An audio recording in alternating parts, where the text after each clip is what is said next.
Here we go. What you like to do? Oh, I don't know. Play chess.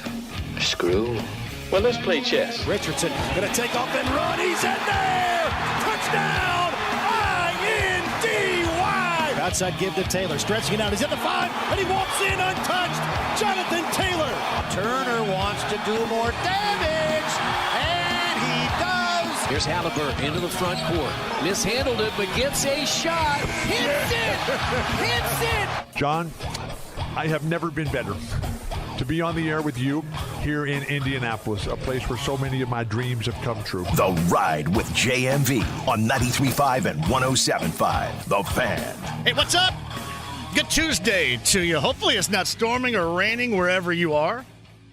And here downtown Indy, we don't really know from this studio what it might be doing. But again, wherever it is, we don't matter. You're the ones that matter. In the next now, almost 3 hours of progress we're going to make on a busy show. Evidently, Michael Pittman Jr. got into it again. A little fighting going on, scuffling. Yeah, I think we are talking about this during the break. You got testosterone is just absolutely boiling over. You can all understand it's just a waste of time to do that in camp with your teammates. I'm sure everything's going to be forgotten. Now, do they have to run afterwards? Did Michael Pittman Jr. have to go, run some suicides or something like that there? Because whenever you got in a fight in practice, right? Didn't you have to go run? I always had to run balcony laps. Yeah, I know. Easton Green had a balcony. I had to go run the balcony laps, and it was incredibly dangerous at the top. There was no room to run, and you had to run sideways. So I had to hit the balcony.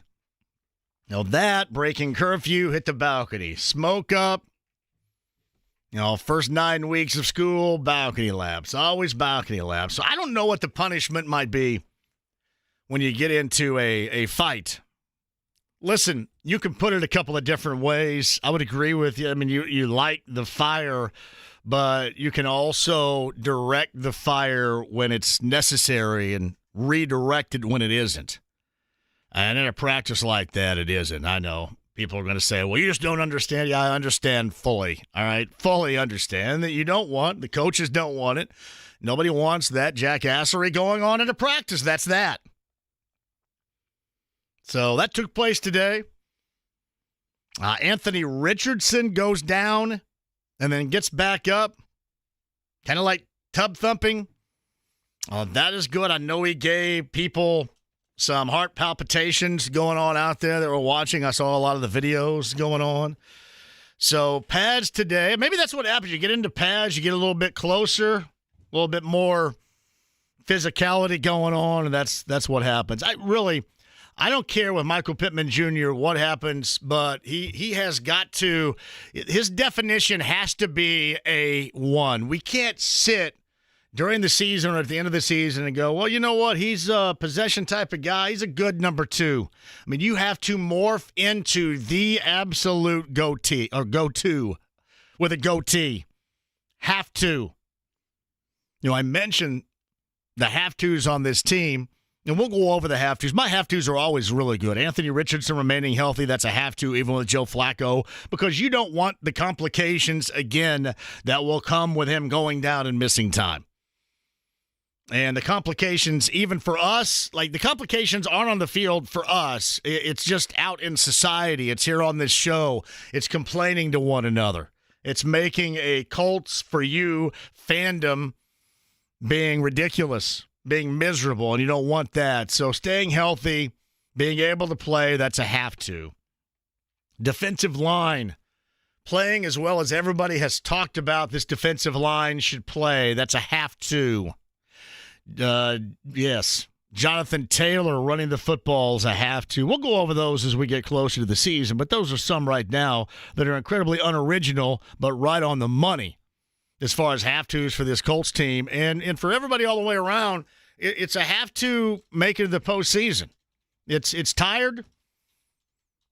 Everybody long ago has been worn out on all the excuses and all the reasons why, worn out on patting everybody on the back for surviving with Gardner Minshew and giving yourself an opportunity at the end of the season. The opportunity is one thing. To blow that opportunity is another, and that also goes on your resume.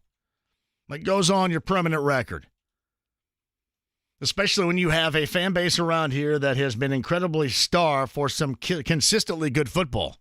Let's face it, a year ago was different because most of you, if you remember this time, you were saying, well, Anthony Richardson, I'm okay if he sits on the sideline the entire year and learns. You were incredibly wrong. Now, that's what he ended up doing, so I guess, in a way, you were happy. I don't know, but you were wrong about it. Now, the best way to learn is to do the stinking job. You don't learn what you're doing right now by, sitting on the side, watching whatever you're doing, sitting at home on a Zoom, listening to some consultant yip-yap all day long and drive you nuts. No, you were hired to do the job. And the best way to become acclimated and to grow and to become better and better, especially at a young age, is to do the job. Now, it worked out to a degree.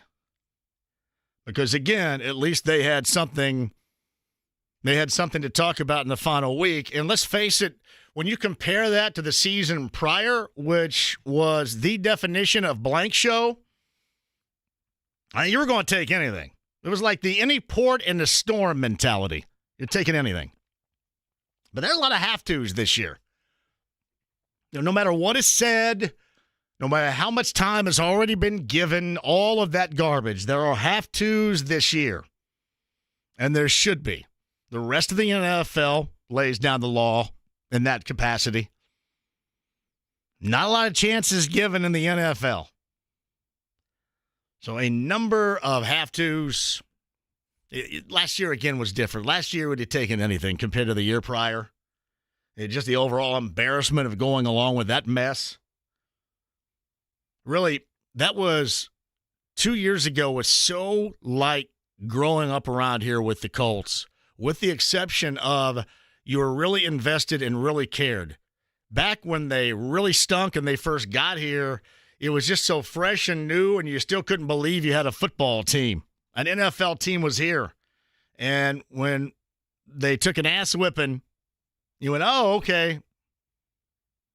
But you were happy they were here. And, now, obviously, you're a fan base where you've seen your team win. You've seen a great deal of success. You've seen great moves, both decided on and off the field. And you've been promised a lot around here. I mean, every year there's some sort of promise. Now, last year, I guess there wasn't much of a promise, but the years prior, there was so much to promise. This is what we're going to do. This is what we're going to do. It's going to be different. And it hasn't been. And you go back to 2 years ago. 2 years ago, it was like one of those incredibly bad Duke Tomato song seasons for the Colts, with the exception of that's not where you stand anymore, and rightly so. Your expectations are much different than just being happy you got a team. So, last year, you muddled through it. End of the season, had an opportunity to blow that at home. This year, you have a lot of have-tos on your plate. Those are just a handful, and we'll get into those over the course, maybe not this afternoon, but certainly before the start of the season. Our Colts Daily Updates begin coming up in the 6 o'clock hour with me and Matt Taylor, the voice of the Colts, coming up later on today. I mentioned yesterday when Phil Steele was on that there is telltale signs that we're really getting back into the good of sports, where the high level of interest. Now, I would argue that basically all this summer, unlike a lot of summers in the past, we have, because the Pacers' deep season playoff run and all the interest you had going on to the Olympics right now, to having a couple of players, Pacers in the Olympics, I think that our interest has been held better than normal because of all the local storylines that are happening. But once you get Phil Steele, like you did yesterday, to give you the essential breakdown at the start of the college football season. And then once we start having those daily updates with Matt Taylor, that really tells you that the stinking time is now. The time is now. So that is a good feeling. And I know back to school, especially if you have kids going back to school, either already back, maybe going back tomorrow, Thursday, whatever. That also is kind of that line in the sand where summer is over and now it's time to get serious once again about a lot of things, including sports. James Boyd's going to join us coming up in the 4 o'clock hour. We'll talk about this padded day with the Colts get-together at training camp. The Michael Pittman Jr. fights the past couple of days. Get into that. Anthony Richardson being dinged a little bit, but making it through practice, and Shane Steichen saying afterwards that everything is a go. And just some of what you have seen so far. Again, when you go through a camp, there are two things you don't want to happen. You don't want to be injured, which we'll go over the injury of earlier today once again. And you look at Samson Ibukam, who was lost for the season yesterday. You don't want that. And then you don't want somebody to stink so bad that everybody notices. You gain no points when you look good in training camp, because then you're supposed to look good without pads on. You're supposed to look good when nobody can hit you. You're supposed to look good in camp and practice situations like this. But if you look bad and you look bad enough where everybody sees it, that is what you don't want. And, outside of the two injuries that I'm talking about here, they have certainly sidestepped the other. And this is a year where you absolutely have to be ready at the beginning. And you don't get a lot of training camp practice time or preparation for that. You have to be ready to go. Not sloppy, not tripping over yourself out of the gate here against Houston. You have to be ready to go. There's another half, too. Another half, be ready to go. So James Boyd and I discussed that coming up in the 4 o'clock hours. Bobby Marks here after 5. Is that right? Bobby Marks, the front office insider for ESPN and ESPN.com for the NBA. We're going to talk about how all the pieces fit with the offseason work the Pacers have accomplished. Whether it's Andrew Nembhard, who, by the way, had 5 points in the Canadian win earlier today over Australia in their Olympic pool group. We'll talk about that. Talk about the future, TJ McConnell, and the possibility of an extension right there when that is going to be. And I'm curious. I know last time he was on, he loved the way this thing was going. No major move, sticking with what you have. And even though the Colts here recently have made the run it back term taboo, not the film, but taboo, nobody wants to hear it, and you immediately groan when you do, oh, God, run it back. What? And because the Colts haven't shown results in it. The Pacers have shown results with this group, so you understand. Okay, yeah. Young, growing. Yeah, go ahead and use that run it back. Use that reboot. With the Colts, you're tired of hearing about it. Yeah, okay, here we go again. The same philosophy. All right, I'm worn out. That's different. But you have been worn out just being a part of the fan base here with both the Pacers and the Colts. I did want to ask about what's going on in the Olympics. Some of these players that have stepped up. I mentioned I was watching Japan and France. I thought France was supposed to be good. They look terrible. Absolutely terrible. The home country fans, the hometown fans in Paris were firmly behind them. You could tell. But Japan hung in. Actually, Japan should have won that game. Up 4 with about 16 seconds or less remaining. And then France gets a 3-point make on a foul call, make the free throw. Japan, I think, had one decent possession down the stretch in like the final 2 minutes. It was a struggle. But France was supposed to be one of those good teams, and France didn't look very good. It's kind of like Serbia against Team USA, but you chalk that up because it's Team USA. Like Serbia they couldn't do anything. Couldn't do anything shooting the basketball, and they're supposed to be a good shooting team. France was supposed to be a good team. They didn't look like that they are any of that today. You had Australia and Canada, but we'll talk to Bobby about some of these teams and some of these guys that he likes, and obviously spreading the wealth. South Sudan, I should say, is a very interesting story in terms of former NBA or Luau Deng. And that's who Team USA gets coming up tomorrow afternoon. And we'll be talking that up as we sit here coming up tomorrow afternoon. I'll watch Team USA and Germany play volleyball. Oh, you get that out again. That was live earlier this morning. That was awesome. I'm going to tell you what, these volleyball dudes are specimens. They are athletes. These dudes are all about 6'7", 6'9", like 30-inch vertical leaps. I watch it, and I'm not because I'm not a fan. I just don't get the opportunity to watch volleyball very often. I know a lot of you do because you have kids that play it. But the speed in which the ball is coming at you and what you have to do, it's amazing to me. It is. I know that we're surprised by it because we rarely watch it unless you have kids that play it. But the speed in which they play is pretty incredible.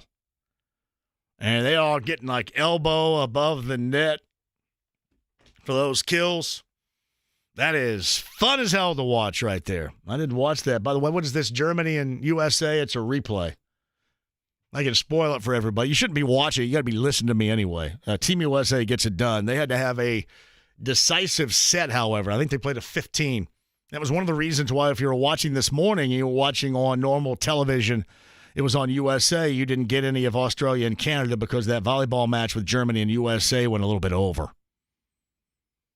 But they are fun to watch. The beach volleyball is fun to watch, too. The ping pong, I can't get Forrest Gump out of my mind when I'm watching the ping pong, and the ball goes way too fast. I can't even see it. So that goes way too fast. The badminton, much like we would love to play during a picnic in the backyard, and it's a hell of a fun time. And I know all of us out there, because you're just like me, don't act like you're above it. We all love to use the word shuttlecock. But badminton, that thing, it's just like slamming it back and forth with one another, too. So this time of year, every 4 years, you get to watch some stuff that you rarely get the opportunity to do. That is not a bad thing. Yeah, I mentioned Team USA coming up tomorrow. A lot of you are asking me regarding Tyrese Halliburton. Steve Kerr had said he's not going to play more than 10 guys. He said it's basically impossible.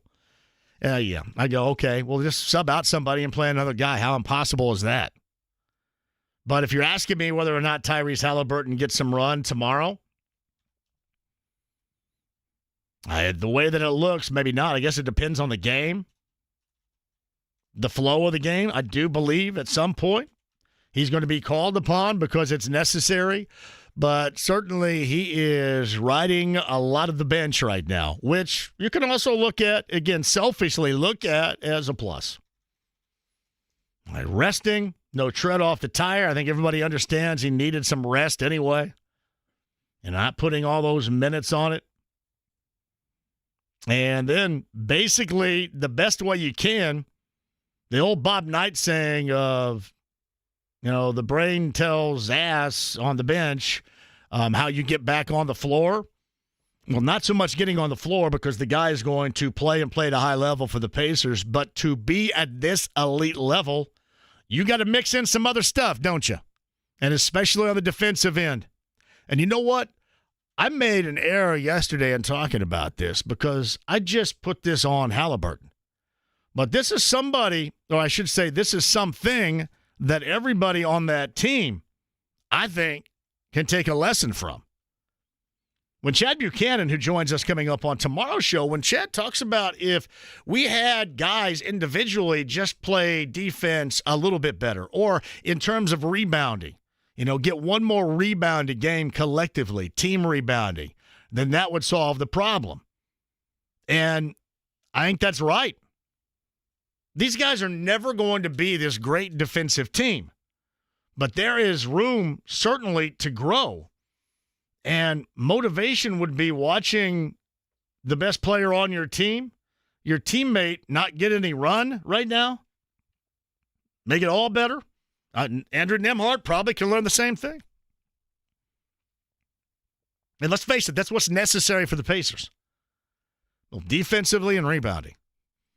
So maybe lessons learned all the way around. Or maybe I'm just too far in depth into it to where nobody's going to really care. But you got to get something out of it because I know you're bummed that your guy that you're a fan of, the Pacers, not getting any clock. And that's coming up at 3 tomorrow. We'll keep track of that. Baseball trade deadline today. Is it end at 4 or 6 o'clock this evening, James? It has been a good day for me. And I've been down this path before with the Reds. And even though it was funny, man, the Cubs, you guys stink. You guys stink. And, yeah, no, I watched last night.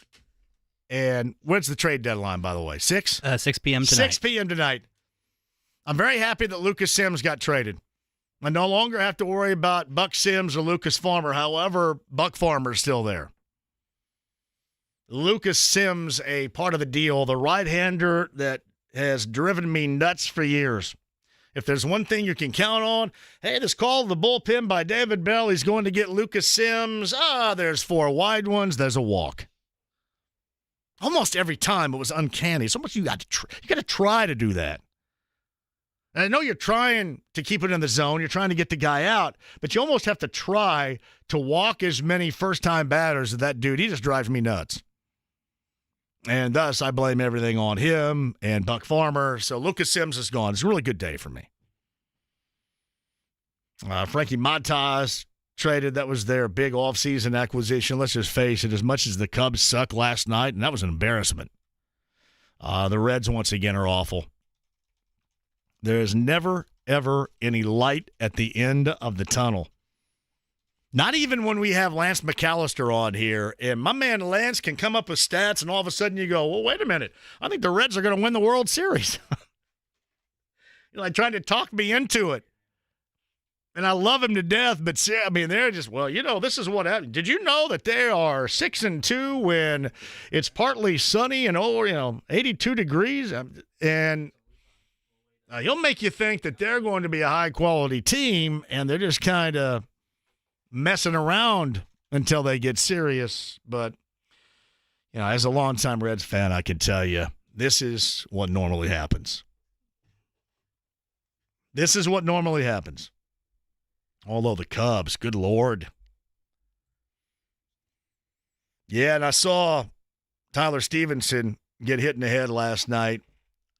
And a lot of people are saying, well, he didn't do it purposely. That was as close to purposely as you can get. Now, he was trying to go high and tight. There was a message. He was pissed because he just had been taken yard. The batter prior, it was the first pitch of the at-bat. Yeah, it was purposely done. And you're anybody in there and you get either the tower buzzed or you get hit in the head. Stevenson normally doesn't have that type of reaction, but you could tell what he was saying at the plate. But there was some purpose behind that. You guys like Craig Counsell in Chicago? What do you think about that? Craig Counsell, is he the highest paid manager in Major League Baseball? Are you guys getting what your favorite team and its organization is paid for? Just out of curiosity. All right, some baseball with the trade deadline coming up at 6. I got a lot more for you, too. We are creeping in on the start of the high school football season as well. I know some schools are back right now. Others will start coming up on Thursday, more than likely the 1st of August. Some probably start tomorrow. Greg Rakestraw will give us a great rundown on that and more coming up. And, of course, he with the Colts doing the post-game shows, and he'll be a part of a couple of games. He and Rick Venturi in the booth during the television for the Colts. Greg Rakestraw's at the bottom of the hour. James Boyd of The Athletic, 4 o'clock, and Bobby Marks of ESPN.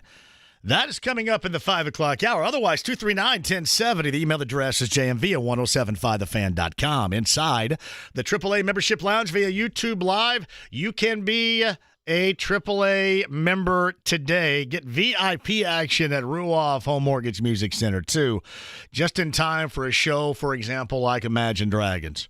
There are so many ways that you can save with AAA membership. Thanks to Matt and Matt for being the sponsor inside the lounge via YouTube Live, the stream, the app, HD Radio. Just getting started on this Tuesday with a lot to talk about. Sit tight right there. 93.5, 107.5 The Fan.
JMV. Joey, have you ever been in a Turkish prison?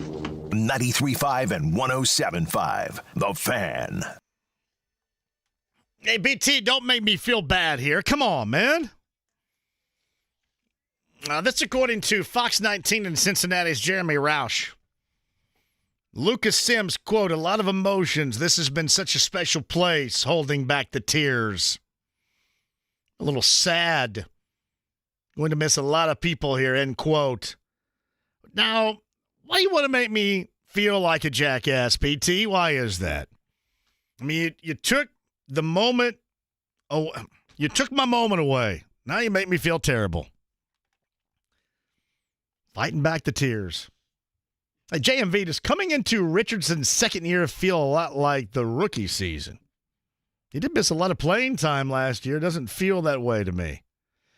It's going to look that way. And when there are mistakes made, that's when you're going to go, that kind of feels like a rookie mistake. And majority, if not almost all of the rookie season he did not have. So, yeah, that's going to be commonplace. JMV, was your coach wearing bike shorts when he made you run balcony laps? Yeah. And there were bike shorts, and he would sit right in front of you. And he had some drag going on. And I mean by drag, there was like dragging. You could see.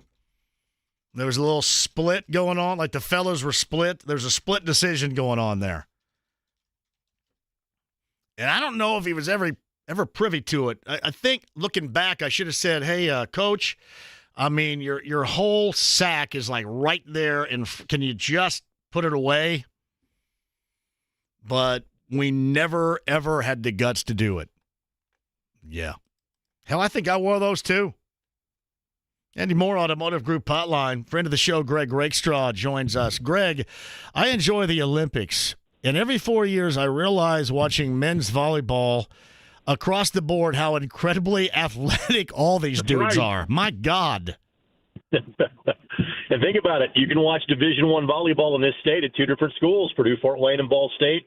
Both play D1 volleyball. And as of next year, boys volleyball is an official IHSAA sport. Where are they, collegiately speaking? In, I guess, the hierarchy of good volleyball, if you will, Greg. Purdue, Fort Wayne, both of them are solid. There's not that many D1 programs.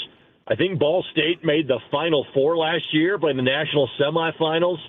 Seemingly, Hawaii is kind of the top program currently. Ball State plays them on a regular basis, so not too shabby, John. So Ron Colley already plays. They've already been really good. Blake, one of Blake's friends, Cal, I think, is going to play somewhere collegiately volleyball. Correct. Ron Colley has been the dominant team in the boys volleyball circuit. We've actually produced those state championships the last several years on ISC, and they've been a handful for sure. All right, I know what kills are, and obviously service points. What are attacks? Attacks basically would be, like when you're taking a swing at a kill.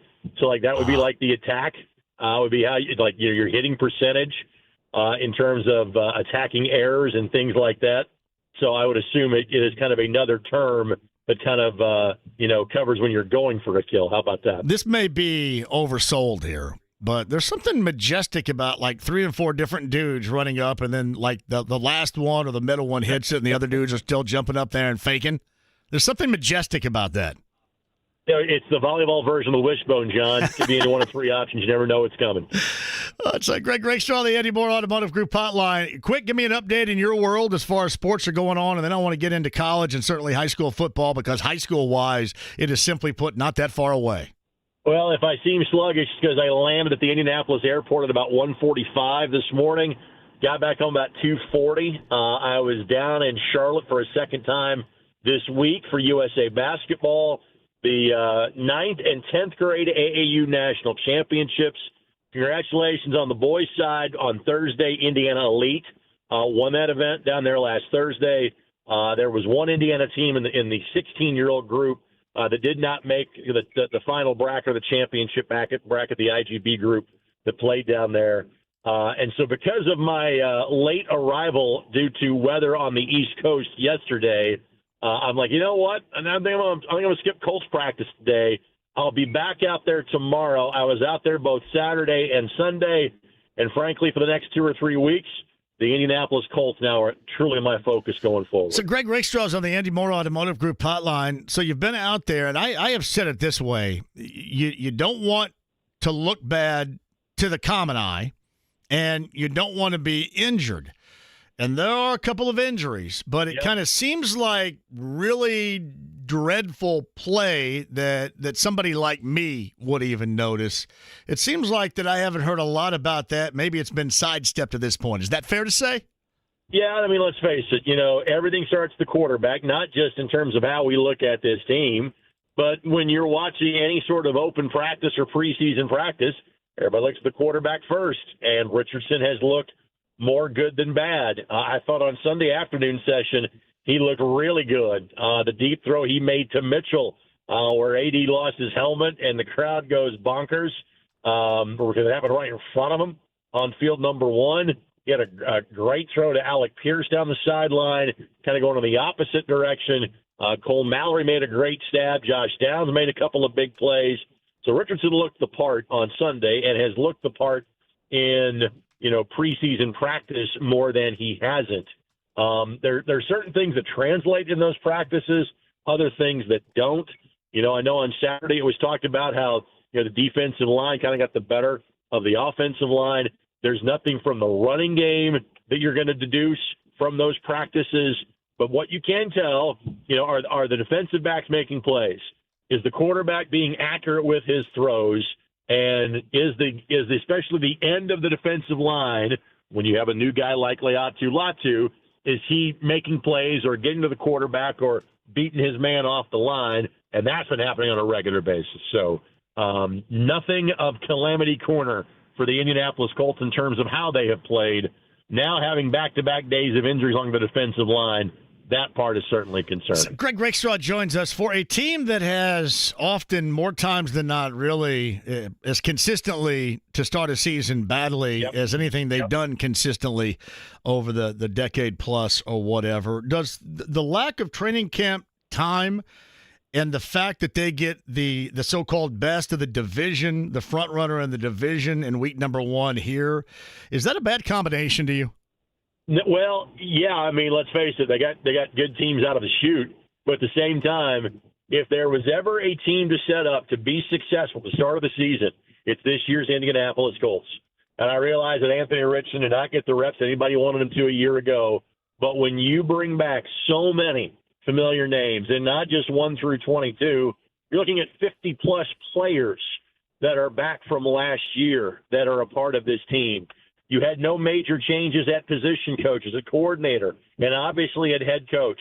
You should be farther along than almost any team in terms of working in new personnel, installation of plays, playbook, etc. Now, again, it's a tough opening schedule, especially the first couple of weeks, but for a team that has limped out of the starting gate for the last decade plus, they have never been in this position where they have so many pieces back and where they should be able to hit the ground running. Ibicom yesterday being done for the season. Greg, that is awful. You never want to see that, and I'm not. This is kind of a selfish viewpoint from a sports talk show host, and you'll get that from the fans as well. And from a team perspective, his loss, however, it comes from a position to where they have the most depth. So I guess if you're going to look for a bright side, which they're not, honestly, there's no bright side here. But if you're going to look for a position to where that's going to happen and they're going to be able to deal with it, it would be that one. Correct, and you said it very well. Are they a better team because Samson Ebukam is not playing?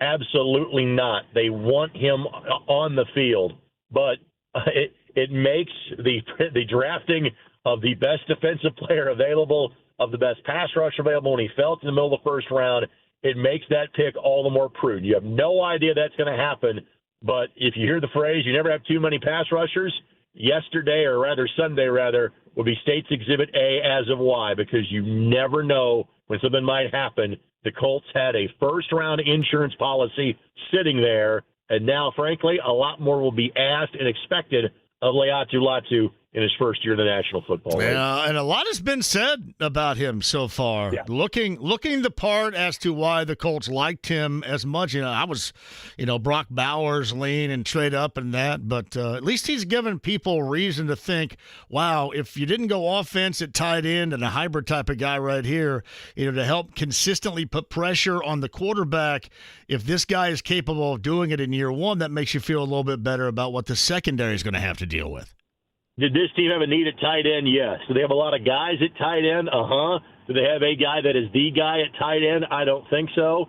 But again, you will never go wrong drafting a pass rusher in the first round, especially again when the series of circumstances handed you the guy that it was thought to be the best one available. So I think complaints on that were pretty minimal after about a day or two because, again, the idea is, hey, a good pass rusher makes everybody on the field look better. And we'll see how that plays out this year. Hey, Greg, Curt Cignetti talked about him last week. The Big Ten media days, you're still kind of staying in that trend of bravado, which I think is a message that IU fans can get with and certainly get behind, even if, it's going to be nearly impossible to ultimately live up to those standards, especially early on. But do you like that message, and do you think he can put something together that can even gain more interest, and I mean by winning games in year number one in Bloomington for him? I love it because it gives us something to talk about.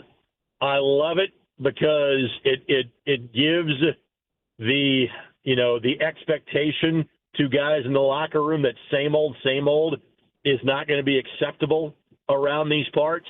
I hope that Curt Cignetti can back it up. And so it's something that you have not heard from an IU football coach in that way. And so I absolutely love the fact that this guy's coming in with some swagger. This guy's coming in with some bravado. I think that's great. College football is now such a year-to-year proposition. I can't sit here and give you an intelligent read, other than, well, some of those guys won at James Madison. Maybe they can win at IU. That's possible, but I can't sit here and tell you because there's so little carryover on any college roster, especially one where you have a coaching change and so many guys up and leave. What I know is this. Everywhere Cignetti he has been, he has won. If he wins at IU, his quote of "I win, Google me" will go down as one of the top 5 sports quotes in the state of Indiana because it's so good, and much like your coach in those bike shorts, got so much balls to it. So I think it's absolutely great. What I would tell him is this, and I don't want him backing down. Okay, I don't, but doing those things at Elon and James Madison versus doing them at Indiana University, when now you are one of 18 schools in the Big Ten, that is a different ask. But at the same time, he has to have that confidence that says, I've done it here, and I'm going to do it here again. I love it. I hope he can back it up. Give me year number 2 for Ryan Walters and Hudson Card, quarterback and head coach at Purdue, and then play off of that with Notre Dame, and year number 1 with Riley Leonard under center. Well, again, for Purdue, there's a lot of question marks, and I'm not sure. I'm not saying Ryan Walters isn't the guy, but the schedule is not kind to them. The schedule is only kind to Purdue in terms of geography. Other than the non-conference game at Oregon State, they've got the easiest travel schedule in terms of the Big Ten. They do not have to go out west to play a game. I think their longest road trip in league play is East Lansing. The problem is whom they have to play. It is a murderer's row for the better part of 5 or 6 weeks. And then your non-conference games, other than the mighty Sycamores, would be Notre Dame and Oregon State. And so that does not seem to be a formula for success as far as Purdue is concerned. And as far as Notre Dame, again, the conversation we typically have with Notre Dame now is, are you going to be what would be considered average for Notre Dame, an 8 or 9 win team? Or can you now be one of those teams that are in the top 12? That really is kind of, because it's no longer about the top 4, it's about being in that top 12. In theory, it gives you a better shot if you're Notre Dame, but do we really have an idea as to what they're going to be? Time will tell. So Greg Rakestraw on the Andy Moore Automotive Group hotline. How far are we away from the start of the high school football season? So high school football practice officially starts in 6 days. Season kicks off 3 weeks from Friday. This is kind of the quirky year where, because Thanksgiving moves back a week, the entire IHSAA calendar moves back a week. So this year's season opening games are on Friday, August the 23rd. Did you happen to see last night, I know you were on the move in closing here, the TBT with Kentucky and Louisville and how the hillbillies down there gotten fights and stuff? You see all the hill jacks going? When somebody spits on somebody, that tends to happen, John. They probably need to avoid that going forward. Not a bunch but of I jackasses. did notice how packed Freedom Hall was for that game. And as somebody that grew up as a University of Louisville fan, it seems like that game kind of has gone as the dream game has gone lately, very heavily UK. Man, you'd have thought Turtle Man was doing a show in there. It was so packed. What I do want to say is this. Yeah. Whoever runs the TBT social media account, the statement is in 49 states it's just basketball, but this is Indiana. It doesn't transfer over to Kentucky. I know they had a fantastic crowd for that game, but don't be stealing our motto and putting on social media. Thank you for hosting a regional in Hinkle Fieldhouse. That's great. Don't be stealing one of our state lines. In 49 states, it's a mouthful of teeth. In Kentucky, you're missing some. Is that what it is? It's summer teeth.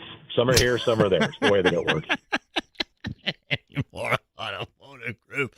That may be the best ending to a segment with you of all time right there. It's well done. Thank you. I appreciate that. Apparently the bar wasn't set very high, but thank you very much. Take it easy. We'll talk next week. See you, bud. So Greg Rakestraw, the Andy Moore Automotive Group hotline. I got to take a break. Top of the hour, James Boyd, the Athletic. Michael Pittman Jr. fighting again. 2 days straight. He's on a run. It's a streak of fighting with teammates. Get the lowdown on that. And the front office expert of the NBA, Bobby Marks of ESPN, 5 o'clock hour. Stay right there. It's 93.5, 107.5 The Fan.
The Ride with JMV. And then at that point, Billy, your house started to shake, the heavens opened up, and God himself spoke to you and said this, Bob, but my name's Billy. It doesn't matter what your name is. 93.5 and 107.5. The Fan. You know, a couple of things I don't understand, and maybe it's just me.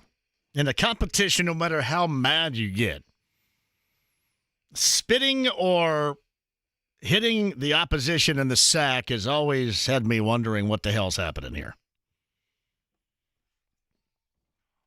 Anybody? Anybody have any ideas?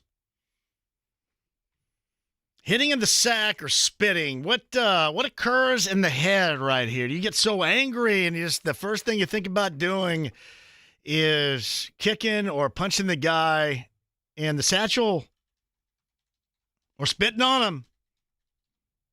Yeah, I know the TBT is a lot of money, and I know that last night, and I know you don't care because it's Kentucky and I'm right there with you. But the point I'm trying to make is just that type of reaction. Who started the I'm mad at you in a competitive event nut punch or the spit? I don't get it. Does that make me less competitive that I don't get it? Is that just I'm the ultimate competitor? I just got mad, decided to go ahead and jack this guy right in the sack. Or hock to it right on it. Yeah. He's better than me. So come on, man. What are we doing? I actually forgot that was on last night. I had intentions of watching, and I didn't. But I will say this, watching all these hillbillies fight, that was kind of funny. I did catch up with the replays. Hey, JMV, I'm with one of your takes from yesterday, and that's like one of one. I love the FIBA officiating compared to the NBA officials. Now, before I lead you down this path, keep in mind I am most of the time very anti-NBA officials because I was once told that they're the best in the world, and to get fooled that often with the fakery and the floppery and all that going on, that's not the case. But I will also tell you this, I like a lot of the FIBA rules. The basketball stinks, and I'm not talking about the up and down the floor play, but the basketball itself, that cement ball that has plastic over the top of it, that thing stinks. But man, that's so much more. It's so much more enjoyable watching, to me, a FIBA game than it is in the NBA oftentimes. Because when they do that square thing, are we going to see that now, you think? We're going to see a lot more people doing the whole soccer hand gestures of going to the monitor, because now we get kind of like the twist with the index finger. Are we going to start getting the box? What are we going to call that? The box make? I want to see that. Who's going to be the first one in the NBA to no longer do the index finger twirl or twist to get a replay, but to do the box like soccer? Yeah, I'm with you on that. I like it, in fact, a lot better. And I know that this would drive you nuts, but I don't think at this point I would be against their goaltending rule of knocking it off the rim. Although I noticed I never did see that, or at the very most, it was a rarity for me to see. Wembanyama, he's good at that. Because you could tell, like Team USA, I think LeBron may have done it once, but you can tell because their guys all play different rules that you have to think about it. It's not reactionary. It's okay, well, I can do that, okay. But with Wembanyama, he's already there because he's 7'5", 7'6", but that's how he's played, and he does it. Gobert does the same thing, even though he plays in the NBA. And I think even Gobert has a moment where he has to think, all right, where am I again? Can I do that? So I would be willing to listen to that. Yeah, I think this basketball is fun. I think this brand of basketball is fun. It wasn't really enjoyable. Like, France was supposed to be good. France didn't play the role today. And Japan was that ultimate underdog and kind of blew it there at the end. Hachimura, who plays for the Lakers, former Gonzaga player, got tossed. Couple of, and I don't mind that either. You know, their guy at the time who had 24 points midway through the fourth quarter got run for a second unsportsmanlike, and it was basically a hard foul. I'm with you. I don't mind it. All right, quick one. We'll come back. James Boyd's been staked out at Colts camp. We'll go over the Michael Pittman Jr., the back-to-back fight days for him. The moment where everybody kind of held their breath with Anthony Richardson, get used to that, by the way, too. That's not going to be a surprising scene, because anytime he doesn't immediately hop up or looks as if he's in a little bit of pain, distress, that's exactly how you're going to feel, and that feeling is not going away anytime soon. And the emergence of the rookie, Liatu Latu, James Boyd, coming up at the top of the hour. Bobby Marks of ESPN 5 o'clock hour. 93.5, 107.5, The Fan.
With JMV. I am the cream, yeah.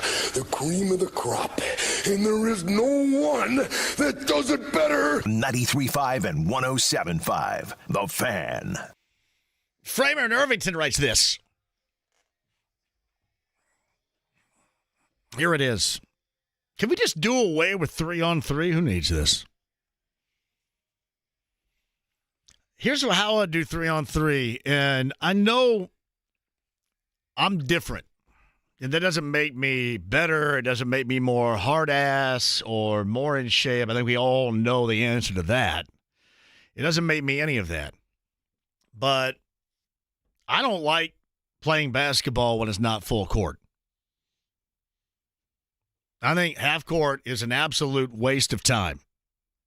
I just do. And I guess I look at it from, now I'm 54, and I want to get out there and get a sweat going, feel pretty good when I'm done. And I'm sorry, half-ass standing around in the half court is just not. I watch these guys in Ice Cube's Big Three, and hell, I'm watching But these guys are all broke and can't shoot, and all they do is stand around and they throw it into the biggest, widest dude down there and watch him go to work and still stand around. And I know this sounds crazy, and very few ever want to do it. And this is something that I learned from Mark Barnheiser, coach at Lafayette Jeff, former coach at Perry Meridian, longtime friend of mine. We never played, no matter what numbers we had for pickup, and this goes back 25, 30 years. Plus, no matter the numbers we had, we always played full court. Thus, we always played full court 3-on-3. We always played full court 2-on-2. And I occasionally played full court 1-on-1 with him. And it is take no prisoners basketball. Because you get zero help. You're out there by yourself, and you either have to stop your man or score on your man, and that's that. So 3-on-3 has always been in the half court, like Gus Macker stuff. I'm sure we all play, but I thought that was boring too. I tend to agree with that, Framer. Just think, playing half court is a waste of time to me. And I know what you're thinking, man, 3-on-3, that sounds brutal. It actually is fun, and it puts responsibility on each individual. It is about as individual as a team sport can be. Because you have a responsibility, you're not going to say, hey, you know what, I can't keep up with this guy. And, yeah, there's a lot of driving right around. You got to run the floor. And that's always been my thought. So, I think 3-on-3 stinks. And I watched the Big Three, for example, on Sunday. I watched it this past Sunday. But it is boring as hell. Even with all these 4-point shots and all this other crap that they do, it's boring. All these guys do is stand around. I mean, hell, I can stand around. Thank you, Framer, for that on the Andy Moore Automotive Group hotline. He's from The Athletic. He's staked out at Colts camp, coming off a practice with pads today, and documenting back-to-back days when wide receiver Michael Pittman Jr. has decided to get a little salty with teammates. James Boyd joins us now. Hello, James. How are you? I'm good. Living the dream as always. So why the salty back-to-back days, Michael Pittman Jr.? What's your thought? I think the first day was a legit fight this past Sunday where you got some punches thrown, you got some helmets ripped off, you got to break them up. But I think the word fight just gets used too frequently when we see skirmishes in football practices. Like today, to me, was not a fight. I mean, him and EJ Speed got into it a little bit after a play. Pittman looked like he probably initiated it by trying to hit EJ Speed like on the arm to get him off of him or something like that. But it wasn't like a full-blown punch and I'm going to, take your helmet off. They, sub each other, probably had some open hand slaps, and then they literally were in the same rep the next play. So to me, that's not a fight. And I feel like people who have not fought in their lives ever, or ever played pickup basketball at a decently high level, don't know what that is. So every skirmish is like, oh my God, they're fighting. Right. No, they're not. Right. That makes sense. But salty indeed. Salty indeed he has been for the past couple of days. He's on pod, JMV. Yeah. I think that Michael Pittman Jr. is one of the most fascinating people I've ever covered because he runs so hot on the field and he plays so angry. But then as soon as practice is over, he's over there joking with Josh Downs in the middle of the, Andy and Kevin Bowen interview with Josh Downs, telling Josh Downs he's his dad and stuff like that, and everyone loves him. So I think that he's one of those athletes that really knows how to flip that switch and go into beast mode where he's on the field, and he goes into dad and friend mode when he's off the field. Yeah. Well, I mean, you can look at it two different ways, but I'm assuming there's probably a line drawn in the sand from what the coaching staff and the organization wants to see, right? I mean, and I'm assuming that both days, at least, that line was not crossed. Fair to say? No, it was not crossed at all. We actually been thinking about the first fight Sunday, and he just said, hey, that's football, and there has been no disciplinary action, no rumblings of this guy is a loose cannon. But I will say that Reggie Wayne said that the only thing that Pittman hasn't really done so far throughout his tenure here with the Colts is be a team captain. He was saying, I don't see how someone can make as much money as him and not be a team captain. So that's something that he's challenging him to do. But obviously, when you get into skirmishes and the occasional fight, maybe that doesn't hurt his chances of being a captain. But we'll see. Some time to decide between now and the season. So James Boyd of the Athletics on the Andy Moore Automotive Group hotline. I know that it's always good to look good in training camp, and no doubt, always good to stay healthy in training camp. But a lot of people don't put a great deal of stock in it. It's always at least you don't look bad. So for Latu, I'm curious how you have seen him and where he has been compared to, I guess, James, what you expected him to look like early on in camp. He's been good. You know what? It was pretty quiet throughout the first few days of camp because there are no pads, there's not a lot of contact, and you're wondering, okay, is this guy really as good as they say? But he had a rep in 11-on-11, which is about as realistic as football is going to get at this point in the season, where he beat Bernard Ryman, the starting left tackle, off the edge, and then chased down Anthony Richardson. And I truly believe, had this been a game, Anthony would have had to throw it in the dirt or he would have been sacked. Like, it was one of those things where he was chasing him down. And he's so fast that even Anthony couldn't really outrun him. And I thought that was impressive. He had some good one-on-one reps against, backups, Blake Freeland, Jake Witt. But in my mind, I'm like, they're backups. They didn't draft you to lose against backups. But when he had that play against Bernard Ryman, I was like, okay, now we're, cooking with some gas here. And I think that there were a few more plays where he was just disruptive throughout the day. So he's been perhaps a little bit better than I expected. At least today he was, because I'm like, you never really know. But at the same time, I say this, every single time we talk about offensive and defensive linemen, until they can hit somebody, ask me again when preseason starts up. But so far, he has impressed me more than I thought he probably would. It's James Boyd of the Athletics on the Andy Moore Automotive Group hotline. So who stood out to you? Maybe what we're not hearing about, not a lot of conversation surrounding, but anybody in this first now almost a week as we close in on that, guys that have looked good to you? Obviously, Anthony has looked good. I think that goes without saying. Your second year in the system, second-year quarterback, franchise quarterback, you got to look like something. And this is a glorified passing camp as far as I'm concerned on most days. So he should complete a lot of balls, which he has. But as far as some dark horses and people that may have flown under the radar, I think Alec Pierce has looked pretty good. I think that he's been more productive than A.D. Mitchell throughout the first few days of camp, which to me was expected because he has more experience. But it's just funny when you see some of the reactions from fans where when A.D. Mitchell makes a play, it's like the greatest thing ever, and he's a good player. But then when Alec makes a play, you don't get that same type of love. And I think that it's one of those things where they're waiting, or they've waited so long for Alec to make some plays that they're not going to give him any credit until he does it, in a real game, which I understand. He's been kind of pedestrian throughout the first 2 years of his career, so he has to prove himself in his third year, obviously.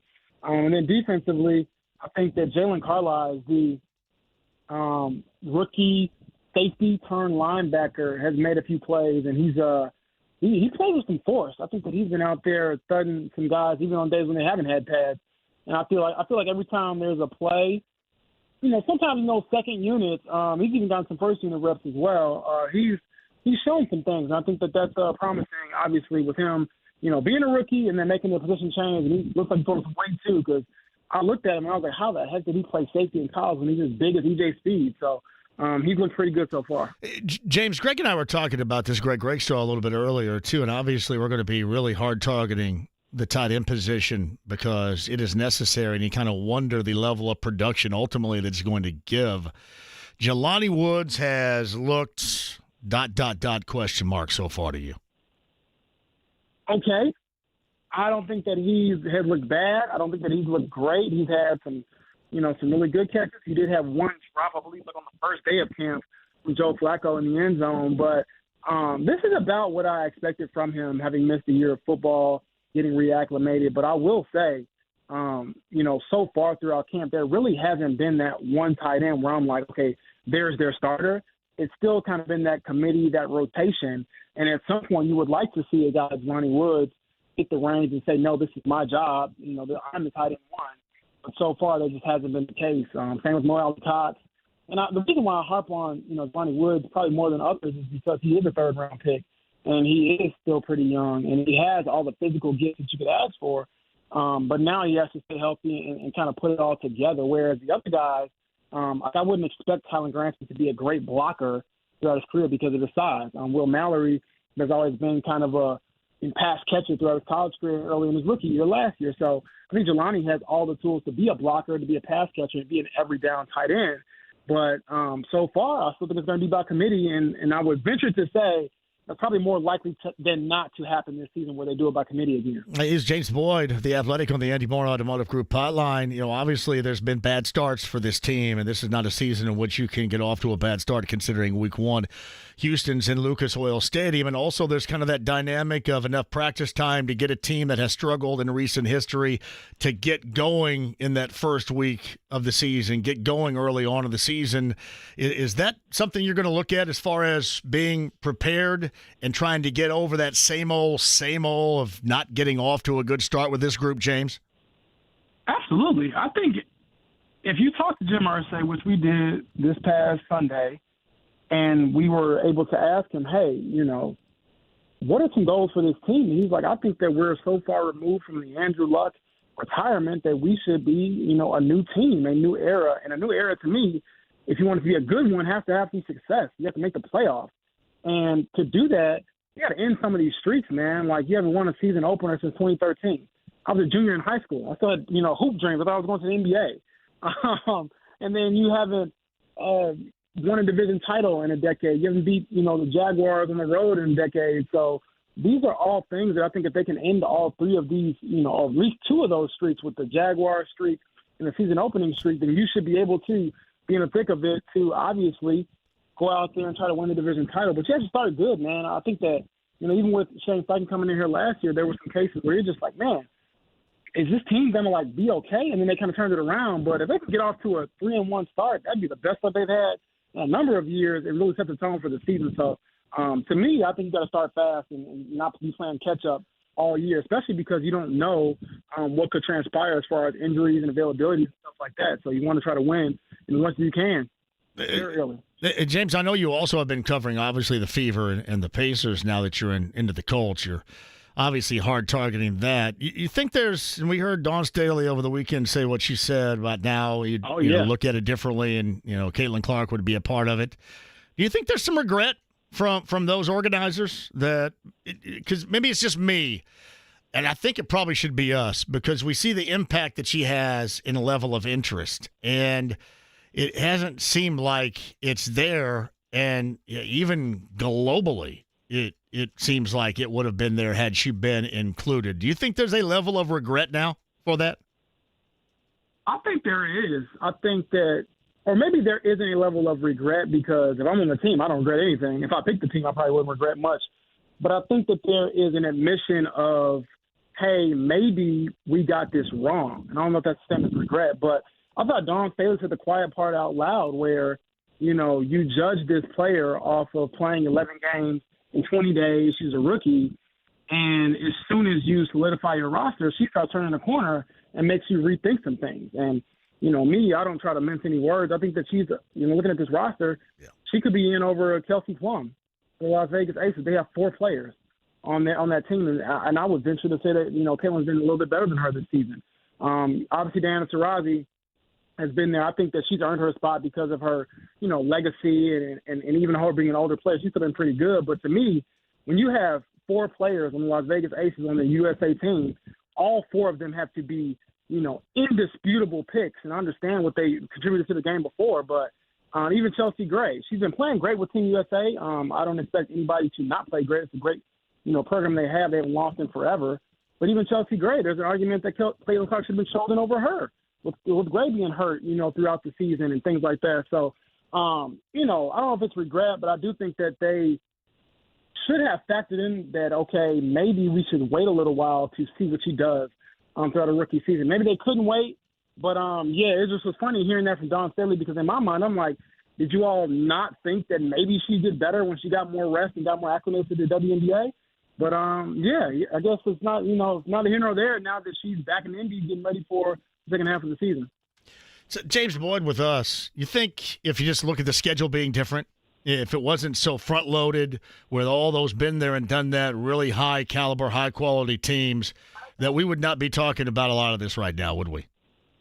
Yeah, I think they did her bogus by putting all those games right at the beginning because they wanted her to get out there and to have all this shine, and they wanted to make all this money off of her, but it was at the expense of her own play and the team's success. I think even overall with the team, they probably have a better record if they didn't play 11 games in 20 days. Like, that was the most games, I believe, in over a decade, you know, as far as WNBA teams go. So that was – or the most games in a confined time like that in over a decade. So, I felt like it was, you know, again, she was kind of put behind the eight ball, mainly because of everything Caitlin Clark does is a story, but because she wasn't able to have that level playing field as everyone else. I know everyone was screaming about, oh, it's the WNBA, it's a grown woman league, and the physicality. All that is great, but nobody played as many games as her and that team as they did in the first part of the season.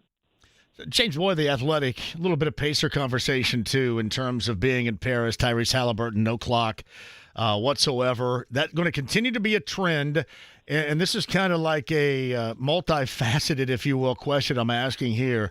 Is there going to be one game like I expect where he's going to be necessary, we're going to see him, and he's going to help out?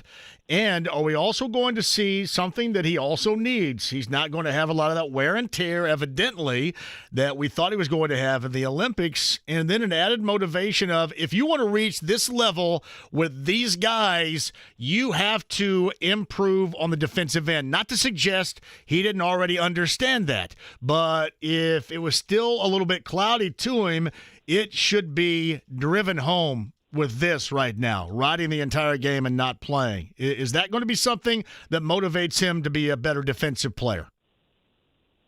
Absolutely. I think that I was thinking about it the other day. Like, when is the last time Tyrese Halliburton received a DNP coach's decision? Did not play, coach's decision. And it's probably been years for this guy, right? And I think with him, you have to understand that even on a team that's that talented, even as talented as you are, they look at you like a liability. And we saw throughout some of the preliminary games where, I mean, every single time a bigger person got on him or a guard that had a little bit of wiggle, they would expose him. They would go right at him, and he would be put, you know, kind of in jail where he really couldn't make a difference. So I think that it starts with, obviously, the effort, the attentiveness, but also Halliburton, even though he's in great shape right now, he has to get in the best shape of his life if he wants to be a two-way player, or even someone who can at least hold his own and be, you know, serviceable on the defensive end. I think we take for granted sometimes when guys like LeBron James, Dwayne Wade, when I was growing up, obviously Michael Jordan, others, when they play both ends, it takes an extreme amount of conditioning and just physical in-shapeness to do, which in-shapeness isn't a word, but I'm making it up. No, okay. Yeah, you get what I'm saying, where you have to, you know, be ready to do that. And if he isn't in the best shape of his life, yeah, he can do all this stuff on the offensive end, but that's where you lack on the defensive end. And when you get tired, where are you going to, you know, slack off the most? On defense. And so I think he needs to get the best shape of his life and to commit to it and honestly, you know, wear on his sleeve and taking it to his heart where they're never going to not play me again. Now, I think that's a good point right there. And you know, if you're a guy, obviously he's got a high level of basketball skill, but you get a lot of guys, especially early on in their career, that's just running on their ample level of athleticism, and then you learn to hit that elite level to where you want to be, especially in this environment, how much more you have to do. Yeah, absolutely. I mean, that's the end of the day. Look, this is the highest level of the sport. And so sometimes, you know, we get a little upset, you know, being in Indy, and it's like, oh, we want to see our guy play or whatever. And obviously I know Halliburton, at least on a fairly personal level, where I think that he's a great human being and want to see him play. But, hey, man, this is the best of the best. You're playing against guys who rank in the top 10, top 5. LeBron might be top 2 all time. And so you're not going to be given anything. You have to go out there and take it and earn it. And this is where I think that even though we don't see the work as far as the game days go, but those practices, how intense do you think those practices are? How great do you think those practices are for Halliburton to be around all that talent and be able to pick their brains and also be tested over and over again by some of the game's greats? So I think he'll take it the right way. He's got a great attitude about himself. And like you said, JMV, you never know when you might need a guy, or if somebody goes down, you turn to him. He's not a bad option, man. Third-team All-NBA is your 12th man. That sounds like a good life. Let me tell this. If Team USA gets Kevin Durant, I should say, come off the bench and not miss, and LeBron James playing at that level, and Serbia looking like they did, people told me that they were a good shooting team. They couldn't do anything with the ball. And it wasn't because of Team USA's defense. They just couldn't put it in the hole. And if you get games like that, then you're not going to be worried. But, if a team like Germany, for example, gets them in the half court and gets them out of what they normally do, and then you may find it necessary to put Halliburton in there to get the ball from not sticking and, getting it up and down the floor to a pace where it makes them ultimately elite. That's kind of what I'm thinking. But otherwise, it may be few and far between, as we've seen.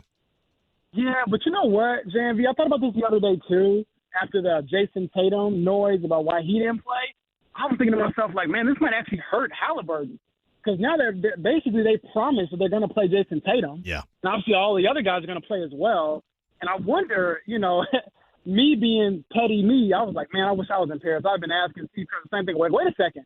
What about the other guy? Are you going to play him? Because nobody cares, James. James. Yeah, I get it, but nobody cares about Halliburton not playing because he's a Pacer. Everybody cares about Jason Tatum and what he accomplished with the Celtics, and that became a national landscape focus when he didn't get any minutes, but nobody cares. There's no outcry except for us talking about it here regarding Tyrese Halliburton. Yeah, I get it, and I will say, definitively, Jason Tatum, I believe, is a better player than Tyrese Halliburton. However, when I'm on Team USA, and Charles Barkley talked about this on one of these interviews I saw, where he's like, man, you didn't, sacrifice your entire summer to go over there and not play. And so it's just funny where I feel like if someone would have asked him about Halliburton, that's what his reaction to it. Because it's not like Tatum was the only person who didn't play and the only one yearning to play. It's only they're deserving to play. So we'll see. And I still think Tyrese can offer them some good things, man, because sometimes, like you just mentioned, when you don't have superhero Kevin Durant, making every shot, when it gets stagnant, you still want Halliburton in there, I would think, to distribute the ball and kind of get you some juices flowing. That thing will stick. Team USA can be boring at times to watch. They weren't against Serbia because, especially when Durant came out there, he knocked down absolutely everything, and that got him going, and then Serbia couldn't do anything, and it wasn't because of the defense of Derek White coming off the bench. They just couldn't shoot anything. They were awful. So look, when you have Kevin Durant going into God mode, it's like nobody can beat you if he's playing at that level. No, that's pretty incredible to say the least. All right, what we got coming up next? Back up there again tomorrow? Yes, sir. You know it, bright and early. I like to get in here. I've been lucky to get a media spot in the parking lot, the last few days. So we'll see if I keep my streak going. Otherwise, I got to park and walk like anybody else, but no complaints. Life is good. All right, James, we'll check in again soon, man. Have a great evening. All right, man. Talk to you. James Boyd of The Athletic on the Andy Moore Automotive Group hotline. I don't know. With Halliburton, I'm trying to bright side this as much as possible. And it is a selfish view to say, hey, you know what, if he doesn't play, whatever. Because these guys are competitors at the highest level, man, that has to stick. That absolutely has to stick. But I sit here and say, well, you're not going through the wear and tear. You're still around the team. You're a part of the team. Still practicing, as James put it. And, now you know that with the Pacers, it's different. You're always going to get that play. You're going to be the guy. But to be at that particular level, the level in which you want to reach, I have to do a little bit more. I thought the point regarding in better shape, and I know you kind of seem like that's laughable, but strength and conditioning is a next level thing, and LeBron James has done that better than absolutely anybody. But for a lot of these guys, you just grow up with elite level athleticism, and then you come to the realization to, again, take it to the higher level where you've got to do some different things, and there is room to grow and room to get better. So take it for what it's worth. Hopefully there's some motivation in there. It is disappointing not watching him play. And I'll stand by what I said yesterday. People had said, can Kerr not at least put him in there at the very end? Hell, I wouldn't want to go in with mop-up minutes. Would you? I know what you're saying. Well, Olympic Games? Sure you would. I don't know if I'm these guys if I would want to. We'll see. Tomorrow, 3 o'clock hour, actually sitting here right now, we'll be talking about South Sudan and USA in pool play from the Paris Olympics. All right, quick break. We'll come back. Bobby Marks, top of the hour. We'll talk a lot of basketball with him, including the Pacers offseason and what might be left. And we're thinking about the extension of T.J. McConnell. Oh, man, there's a difference in opinion than this time last year, isn't there? Talk about that and more with Bobby Marks of ESPN, top of the hour. 93.5, 107.5 The Fan.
The Ride with JMV. Are you kidding? You think I'd join his crummy snobatorium? But his whole place sucks.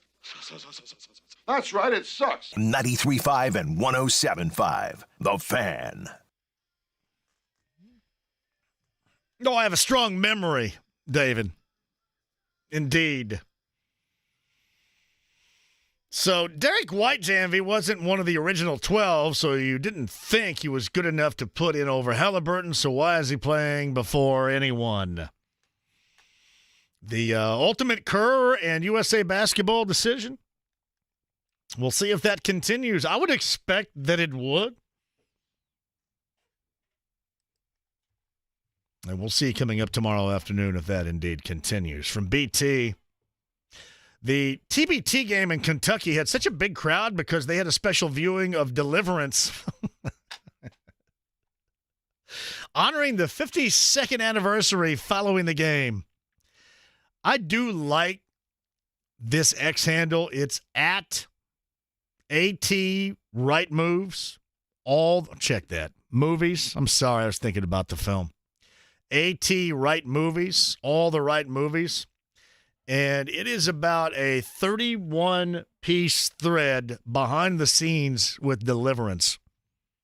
And I know that I may be speaking well beyond the years of some of you out there. But just take this advice. At some point in your life, if you've yet to see that 1972 classic Deliverance, at some point, you don't just owe it to yourself, you owe it to everybody. You got to watch it. I love me some Burt Reynolds and Smokey and the Bandit. Love me some Burt Reynolds and Boogie Nights. I even was digging on Burt Reynolds and Evening Shade. Or on the, whatever that game show was that he produced and came up with. I loved all that, but man, that's something right there. 52nd anniversary, that made me laugh. Deliverance, but the thread is great. It's like 31 messages of information of behind the scenes. I promise that you will like it. JMV, do the men volleyball players wear the short shorts like the women? They don't. The men volleyball players look like basketball dudes out there because they really are. Probably were at a point in time. Seems like basically they're all about 6'5" to 6'9", and they're athletic as hell. So, in fact, incredibly athletic that I'm jealous. Like, even the short dude, the center guy, even that dude's out of this world athletic. These guys are chest above the net. They come flying in, 2 and 3 at a clip, and spike that thing right down on somebody's head. I really do enjoy it. And that volleyball is becoming a sport for the boys this year in high school. According to Greg Rakestraw a little bit earlier. I do enjoy it. Team USA and Germany earlier today. And Team USA with the win. All right, 239-1070. Brian is up next today. Brian, thanks for the call. How are you? All right. How are you? Brian, I'm great. Go ahead. Well, I got to see you in Broad Ripple, but I'm going to tell you, it's coming to fruition. How are you? The physicality of the play of the women's game, I watched it yesterday. Caitlin's not ready for that. And the people that are crying about her getting intimidated in the WNBA, the Chinese or Japanese players didn't hold back on our players, and she would have a real issue with that. Well, she's not playing with them. They got up in and all over all of our players, and so she's not used to that because she gets the calls, and they're not playing. But she's not playing. No, she's back here. So the USA Olympic Committee made the right choice because she would have been holding her hands out, wondering where the fouls are, and they wouldn't be coming. Hey, Brian, And it was that's all Don. I gotta say about Well, I brought that up because Don Staley was the one that said in reality, if they had a chance to choose today, that she would choose her. Hell, I didn't bring that up. She did. I know you didn't, but I'm just saying that they selected the right team, and so yeah, you can go back and think, but Angela Reese is getting double doubles, 18, 13, 15, whatever you want to say, and remember the name Moses Malone, and how did he end up? And so no. They did the right choice. They made the right decisions because I watched the game, like I said yesterday, and they got muscled and pushed around and not called and bullied around. And so she ain't ready for that. She's not. Period. Thank you. Hey, Brian, you're going to have that debate with Don Staley. I'm having it with the general public because of what I see on Facebook and all this other talk about her not getting selected. She ain't ready. They could go with against the rest of the world, Brian. True story. They could go with a lower level beyond her. They could go with a lower level beyond her, and they would still win because the rest of the world's not ready for it. Exactly. But most of them don't even play like you do. And I like I said, I'm respectful of what you're still doing. I'm older than you. Thank you. I'm older than you, but I'm just saying I'm tired of these couch sitting individuals that never made it past 8th grade, where everybody got to play, versus playing in a real league and real. Brian, time. you're on fire today. You're salty. Yes, I am. But I am because I'm tired of these guys getting on these posts, and they did not make it. But you're still playing. Well, I gave it up. Hey, Brian, thanks for the call. Here's the reason why that was brought up. Don Staley brought it up. Don Staley brought it up on Sunday. It's not just people around here talking about it because they're Uber fans, or people around the nation that love Caitlin Clark that's bringing it up because they're a Johnny fanboy. Don Staley brought it up. I mean, honestly, the whole thing was put to bed because all Team USA has to do is go out there. And I mean, they could do that against the rest of the world, which with a much lower level of player, and still win it all, still be expected to win it all. But the reason why I asked that to James and the reason why I brought it up was because Don Staley was the one that said, hey, if we did it all over again, this is what we would do.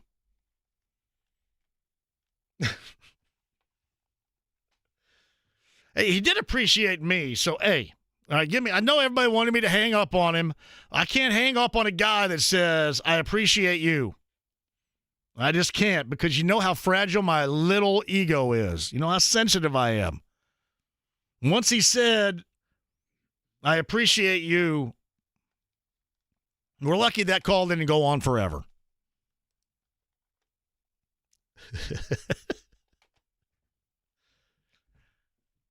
I know, it'd have been done if you know what, you suck. You don't know what you're talking about. It's, oh, you're a really bad basketball player at 54. All right, go on, see ya. But he knew just how to, he wasn't on the right path with it, let's just say. But the moment he touched my incredibly sensitive ego, bought himself some extra minutes right there.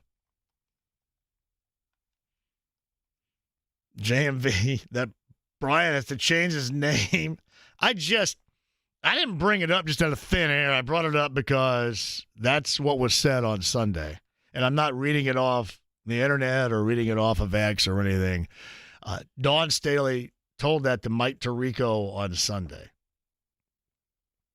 And I will tell you this. The one thing that you can notice, and they played, as Brian mentioned, against Japan, there's not nearly the buzz.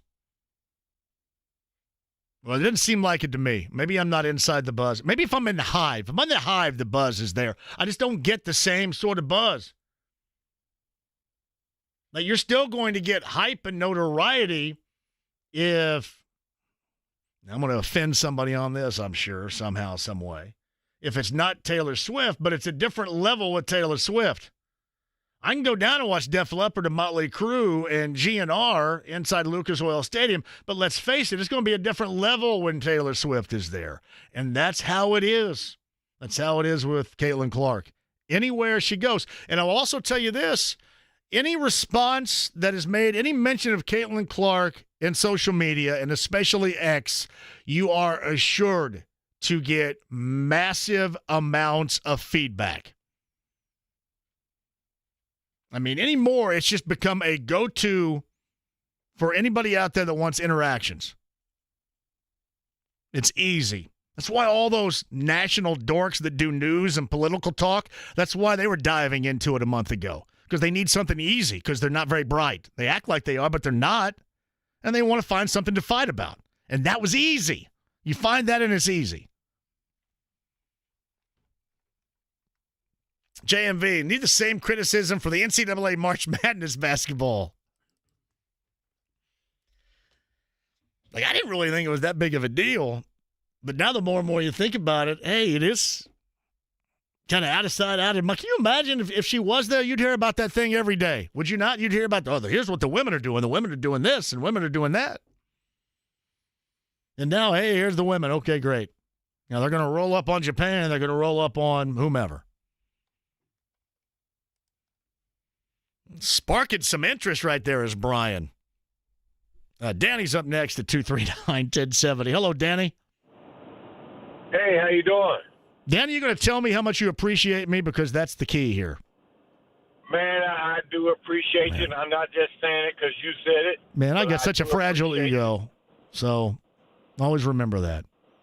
I only called in because the guy that called in before, he must don't like Caitlin Clark. I don't know what the motive was there. It's almost like I thought for a minute Brian thought that she was actually on the team. Yeah, so, I heard you kept saying she's not playing, but he just kept saying. But yeah, that happens. That's all I wanted to say. It just seems like people don't really want her to succeed, even though she's here, right here with us. Well, yeah. Make us look good. Well, and thank you, Danny, for the call. My point of bringing it up was just because Don Staley brought it up. But I think it's clear that there would be a different level of motivational interest and hype, even as good as this women's team is. A different level if she were there. And let's face it, that can be viewed as losing out or a loss. You know, the NBC views it that way. That can be viewed as a loss. I mean, that's how significant it is, and I didn't even think it was going to be at this level. I mean, hell, I'm bringing it up right now. They haven't played in like 3 weeks, and they're not going to play for another 3 weeks. I'm bringing it up right now, and everybody goes crazy about it. It is a phenomenon. I never thought it would be that. I need a break. Come back with you, top of the hour, Bobby Marks of ESPN. JMV, I love your show, but I'm disappointed. I haven't heard any love for badminton. I gave it love a little bit earlier. I said that the one thing we like to do is use the word shuttlecock. That's the ultimate love right there. Shuttlecock. I just watch it and I can't keep track. It's not like we're playing in the backyard at a picnic here with your aunt. And that thing's coming at you in a big hurry, that shuttlecock. No, I gave love to badminton. I just can't keep track of the table tennis, and I can't keep Forrest Gump out of my mind when I'm watching the table tennis. Because he played it a different way. They play it like bent over and down and weird. And, Forrest Gump was up there like, he was like a tennis player. Is pickleball an Olympic sport? When's that going to be an Olympic sport? That's got to be coming, right? I mean, if you got surfing and skating and everything else, it's just a matter of time before pickleball is. I would imagine. I mentioned top of the hour, Bobby Marks. Bobby Marks is going to go over the Pacers and their offseason, a lot of other stuff too. I'm going to get some of those perimeter teams, not perimeter in terms of personnel, but teams that are also on the landscape of the Pacers of the Eastern Conference to get the lowdown on how he feels they did. Because in the court of public opinion, you make major deals, you make major moves, and oh, wow, you know what? Everybody else has got to catch up. That's not necessarily how we view that here. Bobby, top of the hour. Stay right there. 93.5, 107.5, The Fan.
The Ride with JMV. Are you kidding? 93.5 and 107.5. The Fan. All right, so I was watching volleyball. It's actually being replayed right now. The men's team, the U.S. and Germany. U.S. won earlier today. The spike speed was given in kilometers. I've got to have MPH. I don't know what the hell kilometers are. It just didn't look as impactful. What was it, like 39 kilometers? I go, what the hell's that? Who cares? What? Like me walking. And I know that it's the metric system in France. That's why we know this. The most knowledge I have out of that's watching Pulp Fiction. Yeah. Royale with cheese. and not a quarter pounder. But a Big Mac is a Big Mac. It's called Le Big Mac. But when I'm watching this, the impact from me, and I don't know if that's just because I'm not so bright, that's probably it. But the impact from me, it just doesn't make it in kilometers as much as it might with MPH. I've got to see some MPH. Unless I missed it. I swear I just saw it in the kilometers right here. I'm into it, though. I think watching these athletic dudes play, it's pretty fun. Enjoyable to watch. I know a lot of you probably watch it because your daughters, and obviously now because it's going with the boys.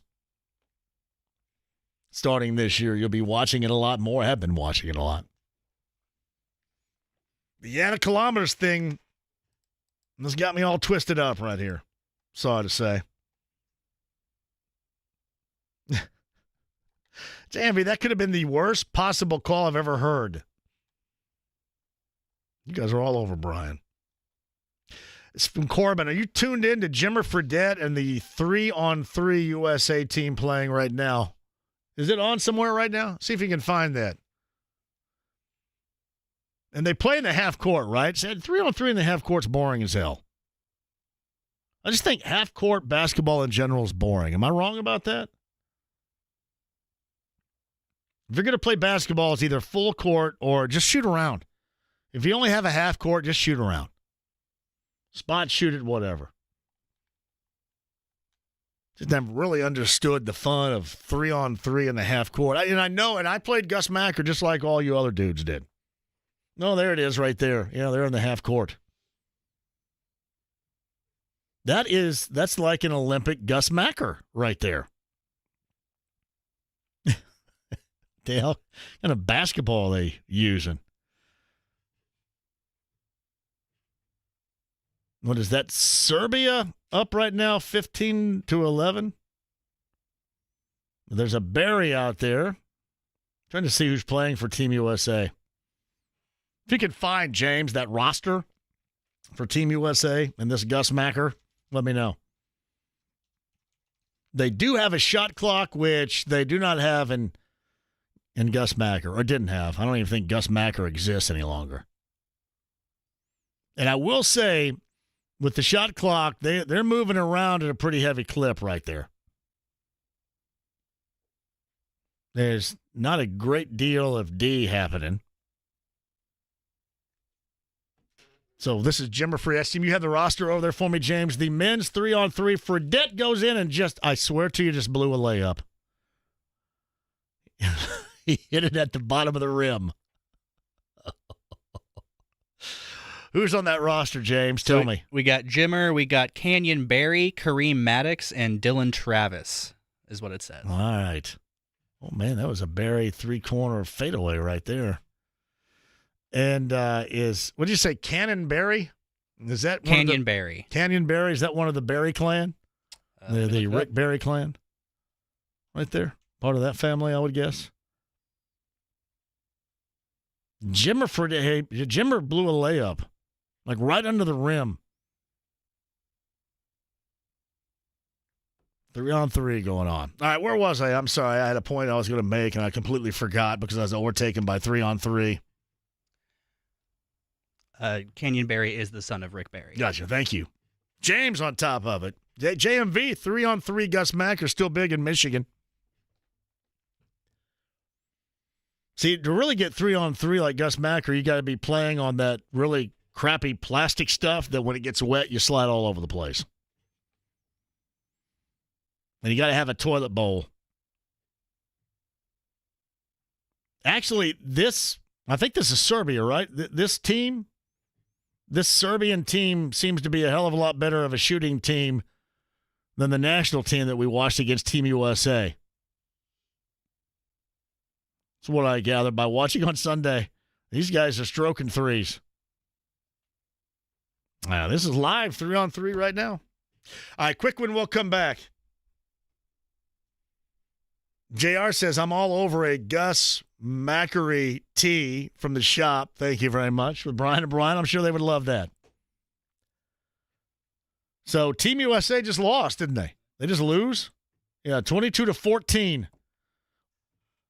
Team USA loses in 3-on-3. Is that the only team is made up of this group right here, or do they have another team too? I think this is the only team. Huh. Well, that guy's got a sweet-looking mustache right there. All right, Team USA loses. Jimmer Fredette and Team USA loses in 3-on-3. Bobby Marks on the other side. Bobby Marks about the Pacers offseason. We'll get back to the Colts today. Padded practice, more on that. James Boyd was really good. Podcast 1075thefan.com. And Major League Baseball's trade deadline approaches at 6. Reds making some moves. Reds and Cubs later on tonight. The Cubs were awful last night. Cubs fans had to be embarrassed about that. Actually, the embarrassment is all the way around. Reds and Cubs are just embarrassing. But Craig Counsell's the highest-paid manager in Major League Baseball. Cubs fans have to feel worse, right? Because at least we can say, yeah, we're Reds fans.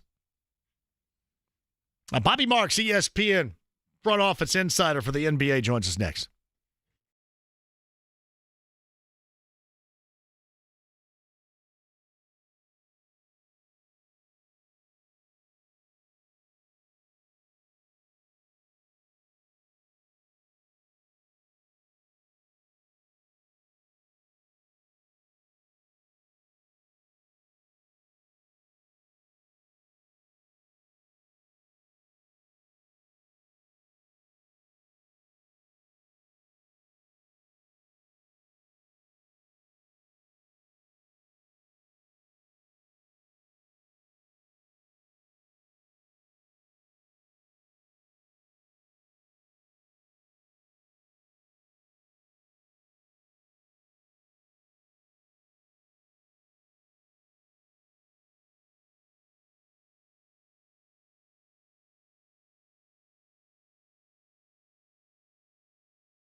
The Ride with JMV. Nachos, lemon heads, my dad's boat. You won't go down cause my 93.5 and 107.5. The Fan. Yeah, a week from Sunday, we get started. Colts pregame once again. I'll be a part of that with the Gore Man, Bill Brooks. Man, we are on the verge of getting back to it. Colts news today, padded practice. Titus Leo, who spent a year ago, that's his rookie campaign on IR, was carted off the field at the end of practice. That was not a good thing, certainly, for a guy that had to deal with that a year ago. James Boyd of The Athletic a little bit earlier. Chad Buchanan, Pacers general manager, coming up tomorrow on this show. We'll talk about a lot of off-season moves and so on and so forth, just like we're going to right now on the Eddie Moore Automotive Group hotline. The NBA front office insider and friend of this show from ESPN, Bobby Marks, joins us. Hello, Bobby. How are you? I'm doing good. How are you? Hey, what have you made so far of watching not just Team USA, but all the Olympic basketball you've had the opportunity to see? Anything stand out to you? Yeah, I mean, I think Team Canada is probably USA is probably I think biggest threat. I think I would be certainly somewhat concerned if you are certainly with how France played today against Japan. I don't think they had played great in leading up to it here. I think you have to be happy where the Canadians are right now after winning against Greece, and then certainly today, in today's game against Australia here. So, I think you're kind of waiting for, certainly Team USA to kind of kick it into another gear, although, certainly that second quarter and then the second half against Serbia.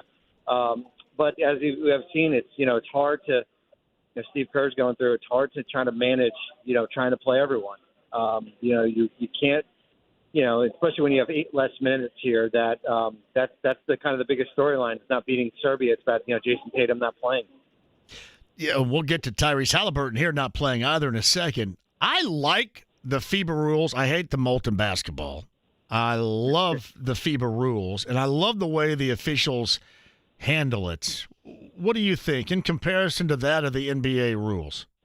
I think it's much quicker. I mean, I just think, certainly – I think, certainly 8 minutes less. I mean, we could still go with 12 minutes, but I think the physicality, I think it's letting them play a little bit more here. I think they only go to replay when really it's, whether it be a questionable call on a flagrant here. The game flows quicker. There's no games that are going to be 2:30 or 2:45 here.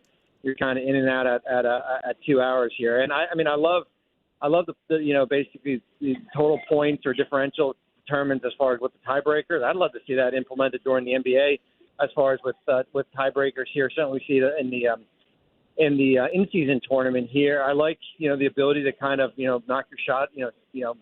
Goaltending, I guess it's called in the NBA, where you can kind of knock shots that are kind of at the rim. I do like some of the rules here. I do wish they would incorporate some things. You think there's ever a chance of that happening? Because I'm in complete agreement with you on that. You know what? It has to be, certainly the competition. I think every year when you go through an Olympic year or World Cup year, I think whether it be in September or next year, you kind of look at where these rules are and how you can implement them here. I just don't see why not. I mean, if we play this, if it's played internationally, then why is the NBA kind of a one-off?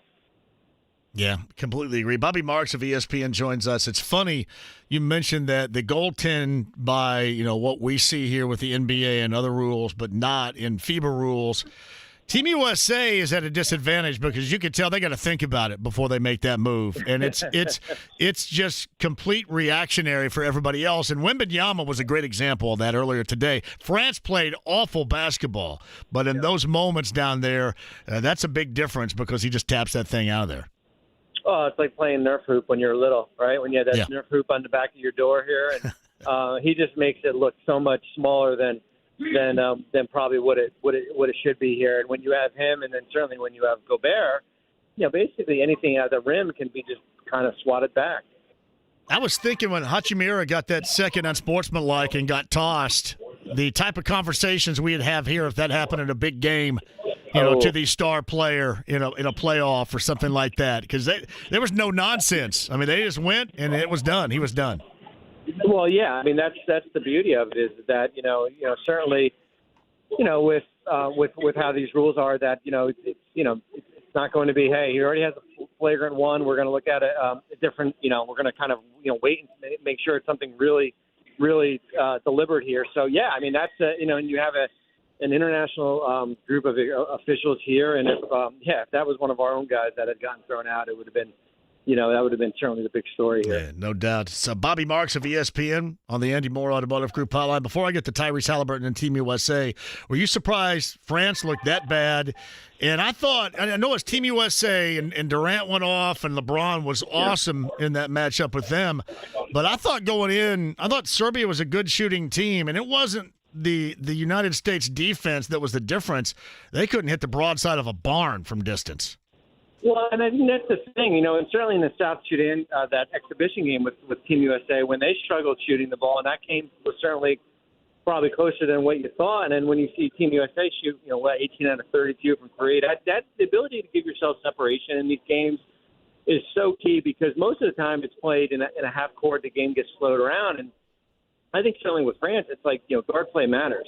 If you have really good guard play, and then you've got guys that can kind of, knock down a shot, as good as their two bigs are with Victor and Rudy here, that's what can get you to a medal round game.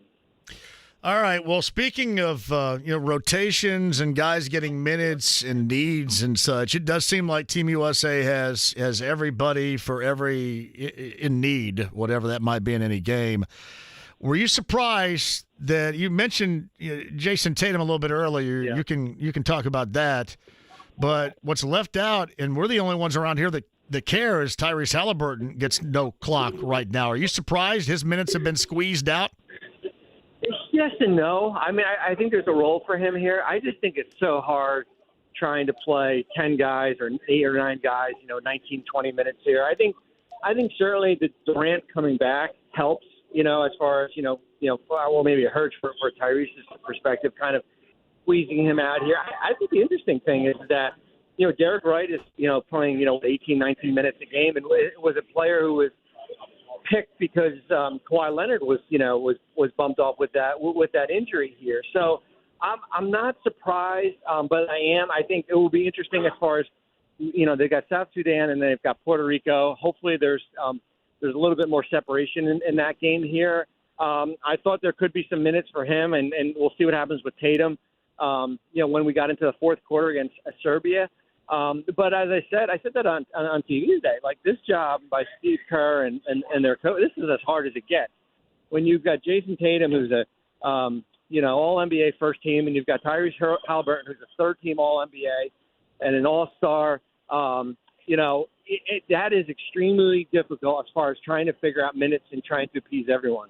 So, no, this is going to be opinion-based when I ask you this question, but you have Halliburton on the squad, and then Kawhi Leonard goes back home. You add Derek White. Derek White wasn't one of the initial players, yet they bring him in and give him all that time over Halliburton. To a lot of folks around here, that doesn't make a lot of sense as to why, if his skill set was so important to and impactful for this group, why wasn't he selected in the first place? No, it's a great point. I mean, it really is, because you're thinking, wait a minute, this guy, he's our second or third guy coming off our bench. Why all of a sudden? And he wasn't selected. I think that's a terrific point here, and it kind of goes back to the selection process here. If Derek White was so important to you, then why wasn't he picked in the beginning? Over Kawhi Leonard, or if maybe you could have gone with a wing. And, if you're replacing Kawhi, you're replacing him with Jaylen Brown for example here. So no, that's a valid point. I think that goes back to kind of the selection process as far as, like, I think the big question, if you had Grant Hill, why was Derek White left off the team to begin with? Yeah, any question about that. And it's funny, you brought up Jason Tatum. So now he's going to get time tomorrow from what Steve Kerr said. But other than right here, there's no mention of Halliburton whatsoever. None. I know. It's like almost like Tyrese, like, what about me? Right? and I think, listen, he hasn't made a fuss about it at all. And I think, you go from last year, certainly in the World Cup experience where you're kind of the guy, and then you're kind of come here to Team USA, and it's trying to figure out, what the role is going to be here. And they're mixing and matching, and they're playing too big sometimes with Bam and AD here. And you're going to see a ton of Curry, and LeBron's playing point a little bit here. And yeah, it's a challenge, I think, as far as, where, any player that goes from kind of the guy, whether it be in Indiana or any place, to now kind of taking a reduced role or no role at all. I have said this, and I'm curious if you agree. I have said there's going to be one point in a game to where they're going to realize that the ball's sticking too much. Yeah. And the shot making's not there, and the pace is not, the flow is not what they want it to be up tempo. They're more in a half court, European, German type of style right here, to where he's going to make that call to Tyrese Halliburton, and that insertion is going to be very important. I think it's a matter of time. What do you say? No, I agree. I mean, it's almost like, there's certainly specialty players here. I said this today on TV. Like Embiid is kind of, I think he's more of a specialty guy. He's played kind of the fewest minutes outside of Halliburton here, where, I think there'll be a game, and it might not be 2 or 3 in a row here, where they're going to need him, whether it be in a medal round or it might be against Puerto Rico over the weekend here. So I wouldn't, just because he didn't play on Sunday, I wouldn't dismiss that you're not going to see him at all. So Bobby Marks with us. You mentioned Kenna a little bit earlier, too, and obviously a load of NBA players on that team. We've seen them match up against the USA in an exhibition game. How close in, a knockout round environment, which is forthcoming, how close do you think they could play in a matchup with Team USA? Hey, if they're making their shots, they could beat Team USA. I think that the one thing that would scare me if for Team Canada is certainly from a front court standpoint. When you have Davis and you have Bam, and then certainly I mentioned Embiid here as far as the ability to kind of defend. I think what might cost them is maybe kind of second chance points here, points at the rim.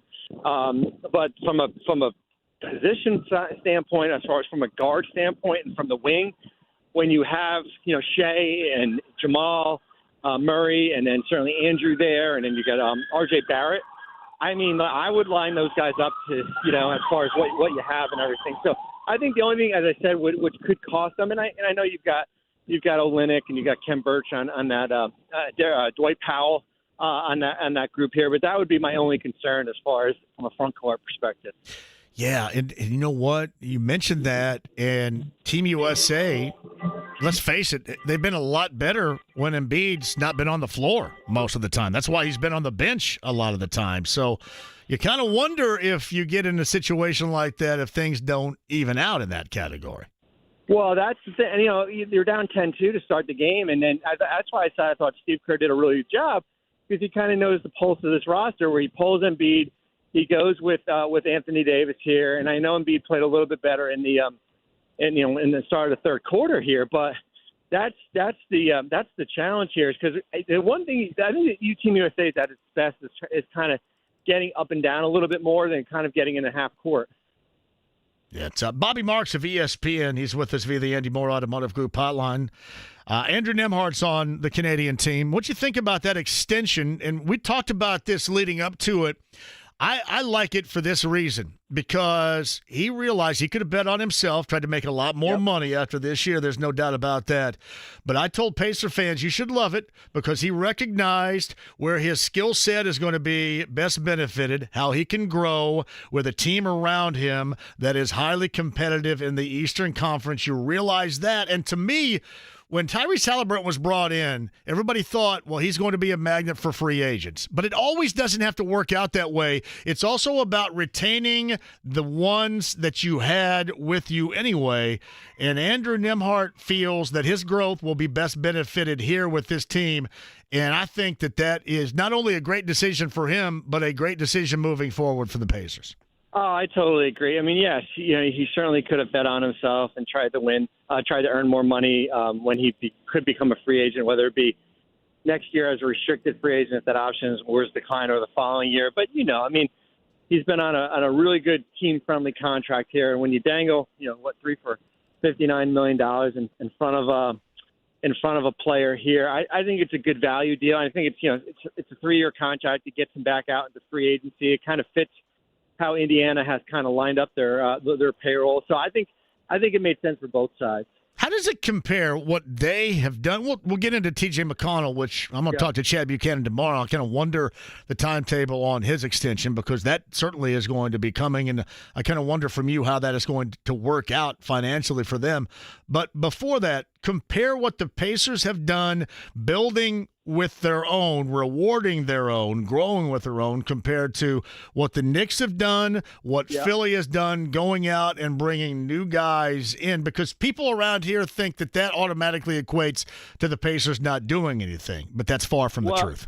Yeah, far from. I think it makes people like myself or other people at ESPN we can talk about what the Sixers have done with cap space and just because Indiana hasn't, they basically retained their own, and certainly what they did in the draft here. I mean, I don't think you can dismiss continuity and bringing back a team that made it to a conference finals. Nobody ever talks about Indiana. I think Tyrese said that the other day. Like, nobody's talking about Indiana here, where they were one of the two teams left in the in the conference and everything. So I think it's important. I think as far as retaining your own, I think it's important to have the flexibility if you need to pivot off some of your players, because they do have, you've got Siakam and Tyrese on max deals, and then you've got a sweet spot of guys between $2 and $20 million. And as you said, then you have to make decisions, whether it be TJ, who's extension eligible, whether it be Miles, who's an unrestricted free agent next year, whether it be Mathurin the following year, who's extension eligible here. Then that's when it comes a little bit more challenging here and making you make those decisions. All right, TJ McConnell. I'm going to ask Chad this tomorrow. I think there's an expectation he gets extended with the amount of money the Pacers have left. How would that fit, and how would that impact the salary cap? Yeah, I mean, I think it's depending on where your comfort level. No, and I think backup point guards, and I think certainly with Halliburton there, I think backup point guards are probably it's almost like slotted by your position. I think you're looking at probably $11 to $13 million as far as what that number is going to be here. And it's a matter of, here's a player who's in his 30s. Does he kind of bet on himself, and does he want to go into free agency next year when there's probably not as much money here? How does that number fit in moving forward? I think that's probably the number, if you're Indiana, that you would like to see him at here. Now it's a matter of him, agreeing to that. What's funny about the way, Bobby, the Pacers play, the pace in which they play offensively, and we watched them in the postseason do some full court pressing stuff, which is basically unheard of most of the time at the NBA level. It's easy to say and have guys that want to play that style, but that style with the Pacers play, that up and down pace, I mean, not everybody is built for that. Oh, no. I mean, that's why when you look at, as far as what they did in the draft and what they did in the second round, it's kind of identifying guys that kind of fit the system here. It's kind of plug and play, similar to how San Antonio was able to kind of keep, that roster and at a championship level sustainable for a long time. You like Johnny Furphy? It seemed like in the Summer League, for a team that didn't really do that much, obviously it's Summer League, but he had some good moments, and I wanted to see what you thought about Jarris Walker, because we were looking for what his fit might be. And Bobby, I've said this here, the quickest way for him to get clock here is to be something, provide something that they're in need of, and that is to be a really good defender. And I think that's his quickest way to get the type of run, the type of time that he's looking for. He's not there yet, obviously. What did he show you, and what did you think about Furphy in those early stages of the Summer League for the rookie? Yeah, I mean, Furphy, he had a first-round grade, and there was a reason why. I know he slips in the second round here. I think you'll probably see him more probably with the G League team, just because this roster is so deep. But I do think I think the potential is there as far as that kind of that big wing. And I think Walker's kind of, you kind of forget about him. A guy that was picked in the top 10 last year. You have to hit on when you have salaries where you are right now. Those guys become extremely, extremely important as far as a big, long, athletic wing. As you said, kind of hang your hat up defensively here. So I would expect to see him get more, run this year as far as with this group. Hey, in closing, who most impressed you in the offseason with the work they did to better their team for next year? Well, I think, certainly Dallas gets to an NBA Finals, and then they turn around and, you lose Derrick Jones Jr., but you added Quentin Grimes, Klay Thompson, and Najee Marshall. And I think based on what your means were as far as your flexibility, I think that's certainly I think that they kind of stand out a little bit for me. Yeah. It's Bobby Marks of ESPN, ESPN.com, the front office insider on the Andy Moore Automotive Group hotline. So do you get any rest right now? You get some time off? I'm in L.A., man. I'm in L.A. Did TV today. I did TV yesterday. I'll be home at the end of the week here, and a little bit here and there. I got an 18-year-old that's coming out to college out here, so we'll be moving him in a few weeks. Where are we going to college out there? Well, I'm actually standing on campus right now at Southern California, so this is kind of where I'm trying to get to the bookstore and figure out I got to get a couple T-shirts and stuff. But yeah, he's going to SC. We had to make our first payment for college yesterday. That kind of hurt a lot. I don't recommend any. I would recommend staying in state if you can. We could have gone to Florida or Florida State, but we chose not to. That's okay. So when he's running the country one day, I think it'll be well worth it. Well, the big question is, SC, because is he going into film? Does he want to be a part of that? You know what? He wants to study international policy. He wants to get into that world and stuff like that. So he's going to come out to get out of his comfort level and come out to California to do so. That's well done. All right. Well, take it easy on the checkbook, all right? Sounds good. Good talking with you. We'll check in again soon. Thank you. Thanks. Good. Yeah. It's Bobby Marks of ESPN on the Andy Moore Automotive Group hotline. Look at that guy right there. You see that guy? Was that water polo right there? He kind of had a barrel chest going in those Speedos right there. That would look like me if I were rocking Speedos. Huh. Bobby is really good across the board right there. It does make you wonder, and Alex brought this up a little bit earlier. 19 minutes in that initial game for Derek White. And he wasn't on the team. He wasn't selected. He got on there as a fill-in for Kawhi Leonard. So if you're utilizing him that much, and again, people will say, well, you know what? They really buckled down when he got out there. Anybody could have gone in Serbia. On Sunday, they were awful. They were awful shooting the basketball, especially from distance. But it kind of makes you wonder, he wasn't a part of it yet. Now he's getting 19 minutes off the bench and obviously completely squeezing out the time for Hallis. So somebody there liked him.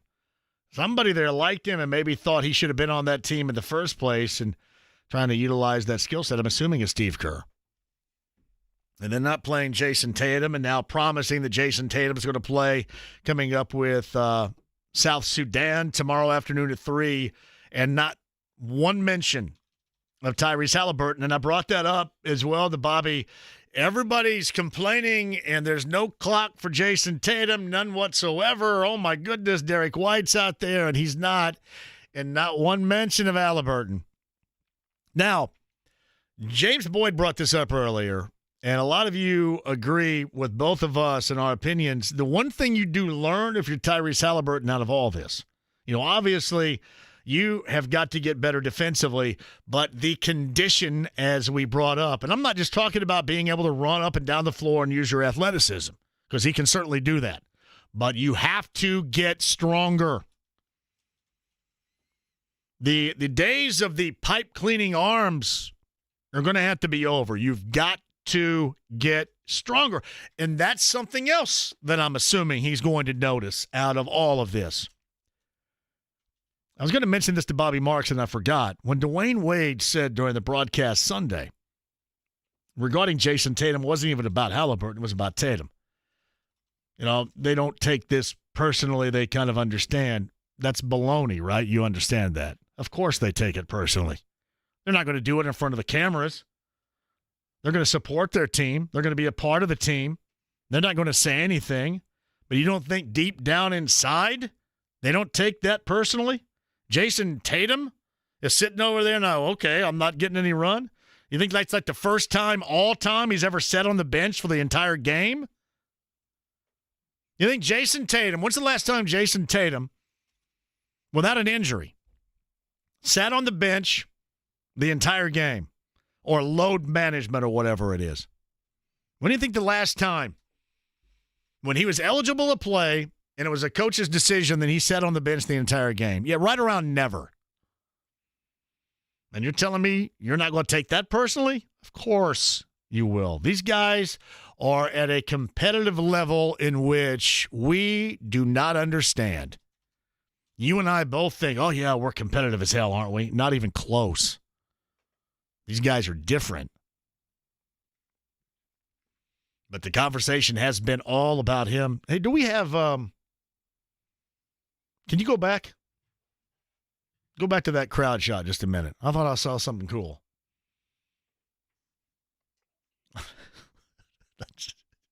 We don't have that capabilities?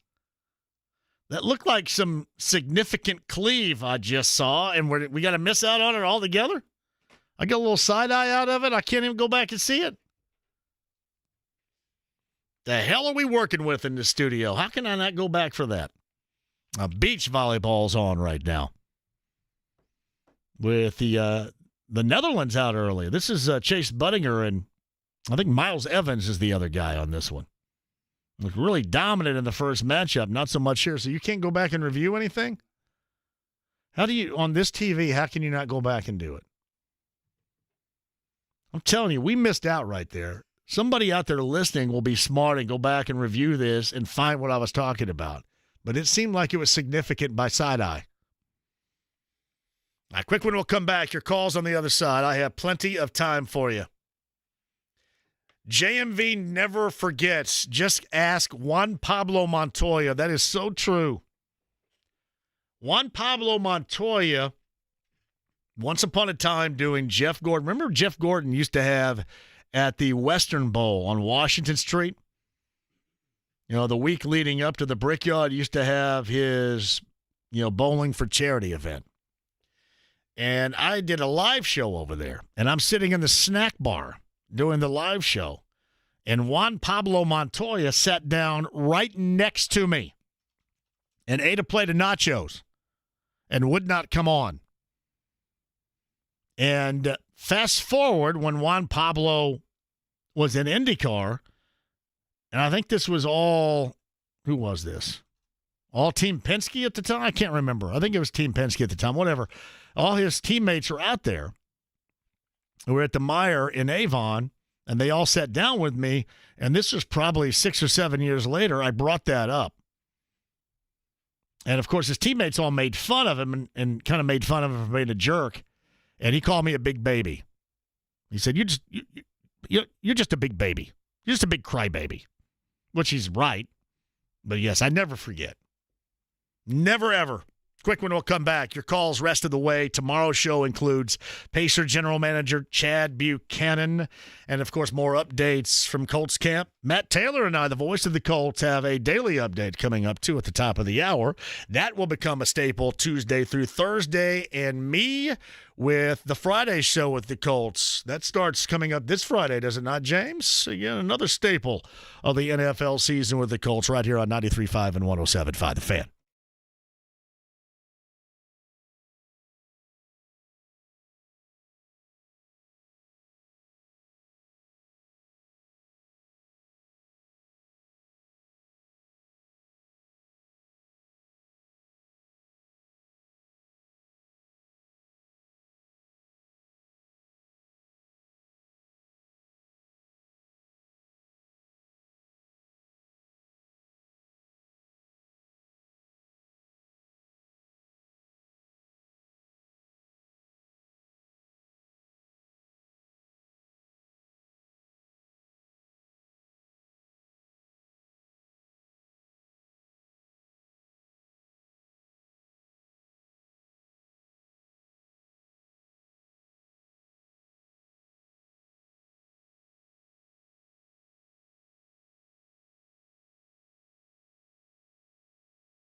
93.5 and 107.5. The Fan. Hey, this is a true story. One of the great 90s live bands right here. Live. And I think if you have the name Live, you better damn well be good live. Ed Kowalczyk, Live. Anybody ever see them at an X-Fest in the day? Good band. Throwing Copper was a fantastic 90s album, too. Bobby Marks of ESPN, outstanding podcast. Do not miss any of it. All over the place regarding the Olympics. The usage or lack thereof of Halliburton, the Pacers offseason compared to other teams' offseasons. Fitting T.J. McConnell in. Believing in your own. Damn good stuff right there from Bobby Marks. Podcast 1075thefan.com. The Knicks did re-sign within the last hour. It was made official. Precious Achiuwa. Of course, he played backup center for them. They had a myriad of injuries, and he got a lot of time against the Pacers in the Eastern Conference semifinals. He is back. What is that? I'll just get some weird stuff. This is an ad. I'm hanging. Why is this for me? I'll just get something from Adam and Eve for me. And it doesn't look like this is for me at all. This is definitely for somebody else. Yeah, the For You stuff is never for you, is it? That's absolutely for somebody else. JMV, I'd agree with you regarding full court basketball over half court basketball. And to me, it's just kind of more getting a workout. But I never did the half court. Always do the full court, no matter the numbers that we have. I'll give you a great example. I mean, tonight when I play, I think we have about 8 right now. I'd be more than willing to go full court 4-on-4. That's fun as hell, too. Actually, sometimes 4-on-4 full court can be better than 5-on-5. But it's always been that way. Team USA lost a little bit earlier in the 3-on-3. That's Jimmer Fredette's team. But the Olympics ongoing for real. JMV, I was thinking about you last night when we had a bit of jacket off weather. Yes. You know, it was interesting, though. You did have that because it was outside of the normal broadcasting window. But once you got past 11 o'clock, if it was still going on, then that's the term. You don't use that term then. If it's outside the normal broadcast window, that's when you get it. And I know a lot of you had that last night for real. Pretty rough. Pretty rough for some. All right, 239-1070. I mentioned we have time. Jay's on line 2 at 239-1070. Jay, welcome to the show. Hey, John. How's it going today? Jay called on Saturday night of the JMV Takeover and requested Eddie Murphy Party All the Time, which got played. Well done. Well, I was kind of curious. The Mr. Marks might have answered it earlier. Sure. But why was Jaylen Brown of the Celtics left off the U.S. He did not. He didn't answer it because we didn't ask. I didn't ask. So I know that there are a lot of conspiracy theories about, Brand and so on and so forth, and obviously he and Grant Hill have been going back and forth, but we did not get into that. I think he's much better than Devin Booker. Yeah, I mean, listen, I think he's a really good player, but Devin Booker is too. You really can't go wrong with most of these guys right here. Right. Like Devin Booker, I think, is a better defensive player than he's given credit for, and he also is a guy that can knock down the perimeter jumper, so obviously his minutes are going to be there. So, yeah, I mean, you really do start grasping at straws, I think, when you're trying to select one over the other right here. Yeah, but I don't like guys from University of Kentucky being an IU fan. Well, you probably would have a lot of people riding on board with you with that. Anyhow, here's the deal. When I went to Cincinnati to see the Reds play the Tigers. Is that when you stayed across the river in Kentucky and had one hell of a time over there? Yeah, in Erlanger. See, I'm trying to prove to everybody, I know you're in Erlanger. I'm trying to prove to everybody how incredibly vivid my memory is right there. It's a great memory. Thank you. But I was curious, Lucas Sims and Buck Farmer that weekend really let the Reds bullpen down. Well, if it's a day ending in Y, that normally is the case right there. Lucas Sims got traded to the Boston Red Sox today, and BT Dew tried to make me feel bad because I was all excited about it, and then he gave, in a closing presser, he was really sad about leaving, and I felt bad about wanting him to leave. But now that it's a couple of hours later, I've had time to rethink it, and I'm still glad that he's gone. Well, good talking with you, JMV. Jay, thank you very much. Jay, thank you very much. Cubs fans, you didn't ask my question. You didn't answer it from earlier. Craig Counsell, are we going thumbs up or thumbs down on this? Whose fault is that mess? Did you watch the mess last night? I know my man Corey Kinney. He was all quiet last night. I didn't get any text about this is great and that. Really, what can I do? I can't boast on the Reds. They're a mess. But last night, not as big a mess as the Cubs. Just what a vat of cruddy disappointment right there. That is. Same two teams coming up later on tonight. The Reds at 51 and 55, and the Cubs at 51 and 57. Have you noticed the team right now in last place? The Chicago Cubs. And I think they're still going at trying to get players. The Reds are getting rid of all theirs. Not certainly at the clip in which the Rays are getting rid of everybody. I think they made like 7 or 8 deals, haven't they? Both the Rays and the Marlins. This is one of those years where they're going to go ahead and reboot the farm system in Tampa Bay and then be good here in the next couple. But at least they have been good. Now the Reds at 51 and 55. Get the Cubs. Paul Skeens, no decision last night, 6 strikeouts in that game.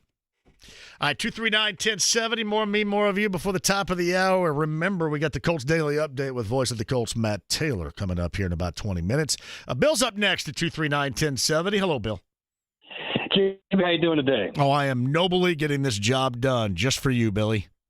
Hey, I appreciate it. Going to be any place this Friday? Is the tavern? You know what? I'm bummed out. I don't think I am. And I always kind of make a lot of racket about it around here because I'm thinking, man, it is such a wasted week when I'm not out hanging out with everybody. So I think I'm in studio all week long. So I'm bummed. Well, we'll have to make up for it next week then. Indeed, we will. Well, there's one thing. Once we start getting into football, it is going to be common absolutely everywhere. Can't wait, man. What do you got, Billy? The calendar's wide open. Hey, I just wanted to mention on this day in 1990, George Steinbrenner he was forced to resign as the owner of the Yankees, which I don't think any other owner really has been forced out quite like that, except maybe Donald Sterling. But Steinbrenner was guilty of a lot of different things, with tampering with players, fighting with fans, fighting with umpires. He illegally contributed to Richard Nixon's campaign through Ronald Reagan, and he just did all kinds of different things. Probably the most polarizing baseball owner of all time. Who are your top 2 or 3 most notorious owners of all time? Well, I mean, Marge Schott's at the very top of that list, I would assume, right? Reds fans would understand that. Oh man, that was cold.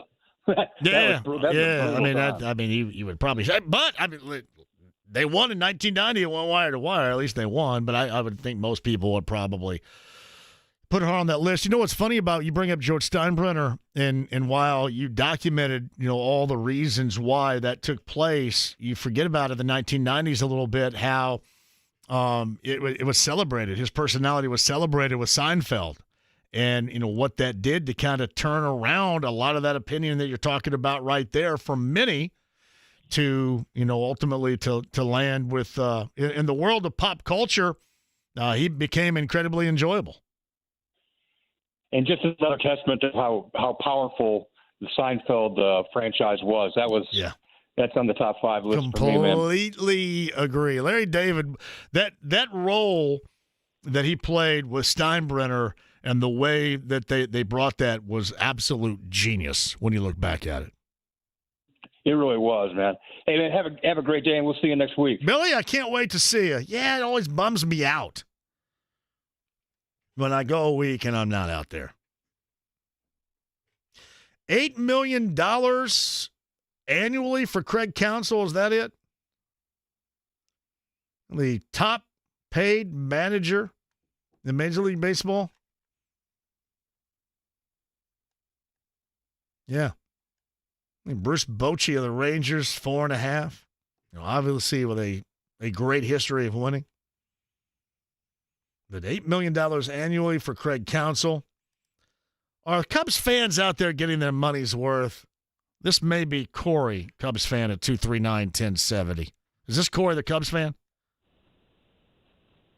Hey, yes, it is. All right, are you getting your money's worth with Craig Counsell, Cubs guy? Well, listen, I'm just trying to enjoy my Tuesday. Well, I gotta bring it up because it's a fact. Dude, I'm in the parking lot at Kroger. I'm listening to your show, and I hear me getting called out for the Cubs are a mess. I told you yesterday. They were more of a mess last night.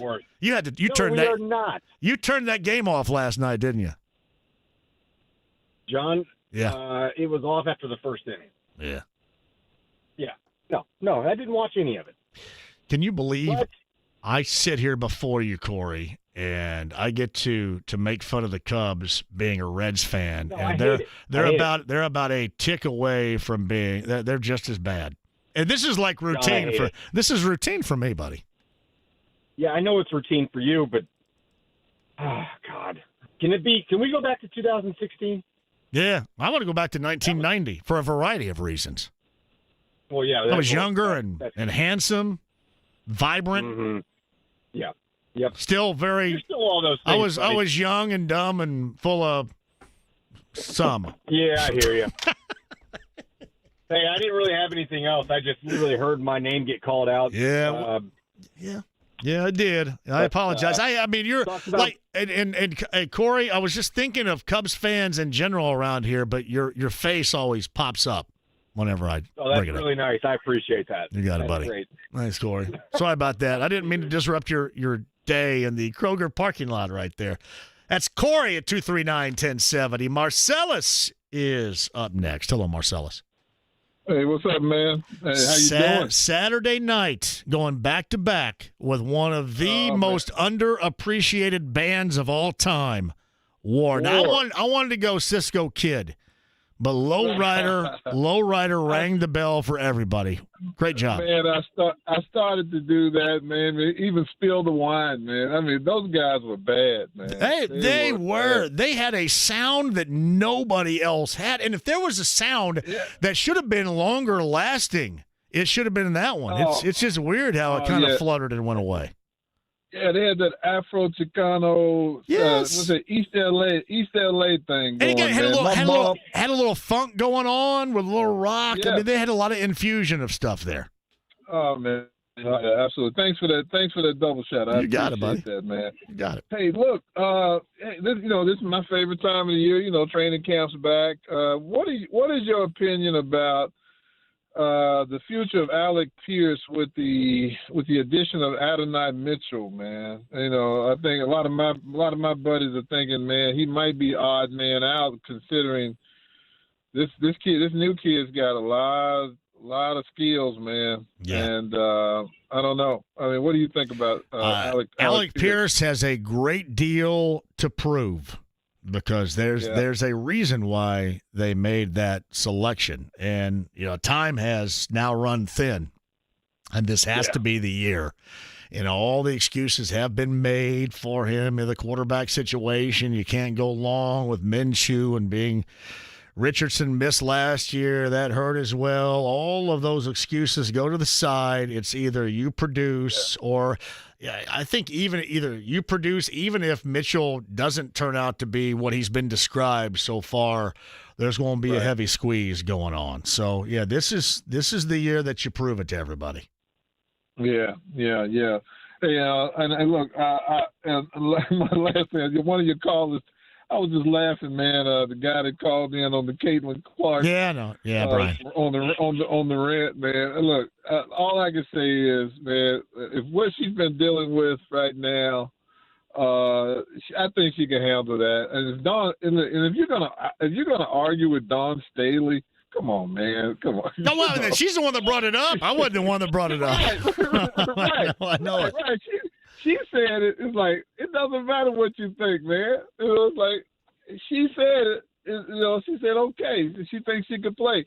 And look, to be honest with you, to be the fastest at 400 points, being guarded from 90 feet almost every game, hey, she's doing okay. She would work out just fine with that team right now. So she'd be just fine, and they'd be getting more notoriety if she were a part of it too. It's been real quiet. It's been real quiet on the news front, man. So hey, it is what it is. You got it. Looking forward to the second half of that season. Hey, look, I never thought I'd be talking about women's. Me either. Basketball. I never thought I'd know when they played. Now I do. I never thought I'd know who Kelsey Plum is. I had no idea. I know, and now we do. Yes. What? Yeah, there you go. Hey, man, I see you Saturday, man. You got it, Marcellus. Thank you very much. Maybe the most real teen film of all time, this date in 1982. Anybody know? The most real. How much time do I have on the back end of this? On the other side? Ooh, like 2 or 3 minutes? Oh, yeah.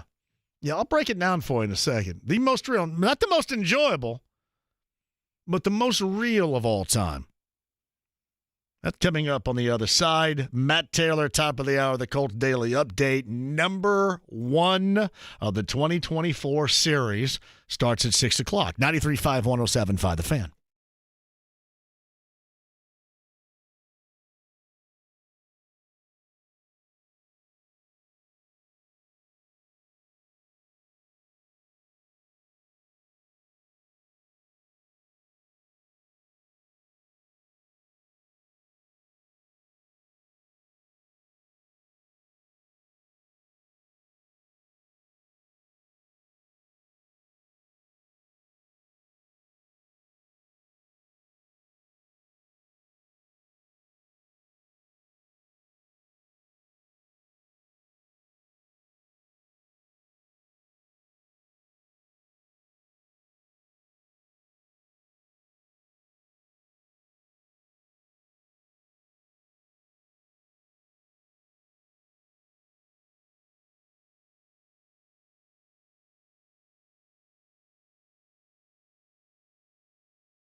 All right, Hamilton. 93.5 and 107.5. The Fan. All right, crank this up, James. The most realistic of all time teen sex romp of the 1980s is not a John Hughes film. It's The Last American Virgin. You ever seen it, James? All right. It's all about a boy It's all about a boy who's looking for love. Boy thinks he's found love. Boy's best friend falls in love with the girl the boy wants to love. Boy's best friend knocks up girl that boy wants to love. Boy's best friend leaves knocked up girl all alone when he learns she was knocked up. Gary, the boy, he comes in to save the day. Provides lodging, funds for an abortion. This is the film. And you think that they fall in love. Love has been found for Gary the boy with the girl. Then Gary's taking girl to a party. Gary's meeting the girl there, James. Gary shows up at the party looking for the girl, walks into the kitchen, and the girl's making out with the boy that knocked her up and left her in the kitchen. And that song, Quincy Jones, Just Once, plays as the credits roll at the end of the film, and Gary's driving away bawling. I think that's about as well put as I can get it for you. Sounds like driving away, crying his eyes out. Sounds like a real happy ending here. The last American Virgin. That's how the movie ended. I go, wait a minute. Like there's no sitting on the kitchen table with a birthday cake and Thompson Twins playing in the background. There's no walking away and handing over earrings to your newfound girlfriend in detention. There's no rich guy and not well-to-do girl meeting in Pretty in Pink and falling in love and staying together. The life of Gary. I'm telling you, you go, wait a minute. This is very unlike any other teen sex romp coming-of-age film you've ever seen. This date, 1982. The Last American Virgin. If you get time, check it out. Tell me what you think. Gary. Driving to the credits are like rolling over his face and he's bawling. And Quincy Jones, Just Once, is playing in the background. He even gave her a ring.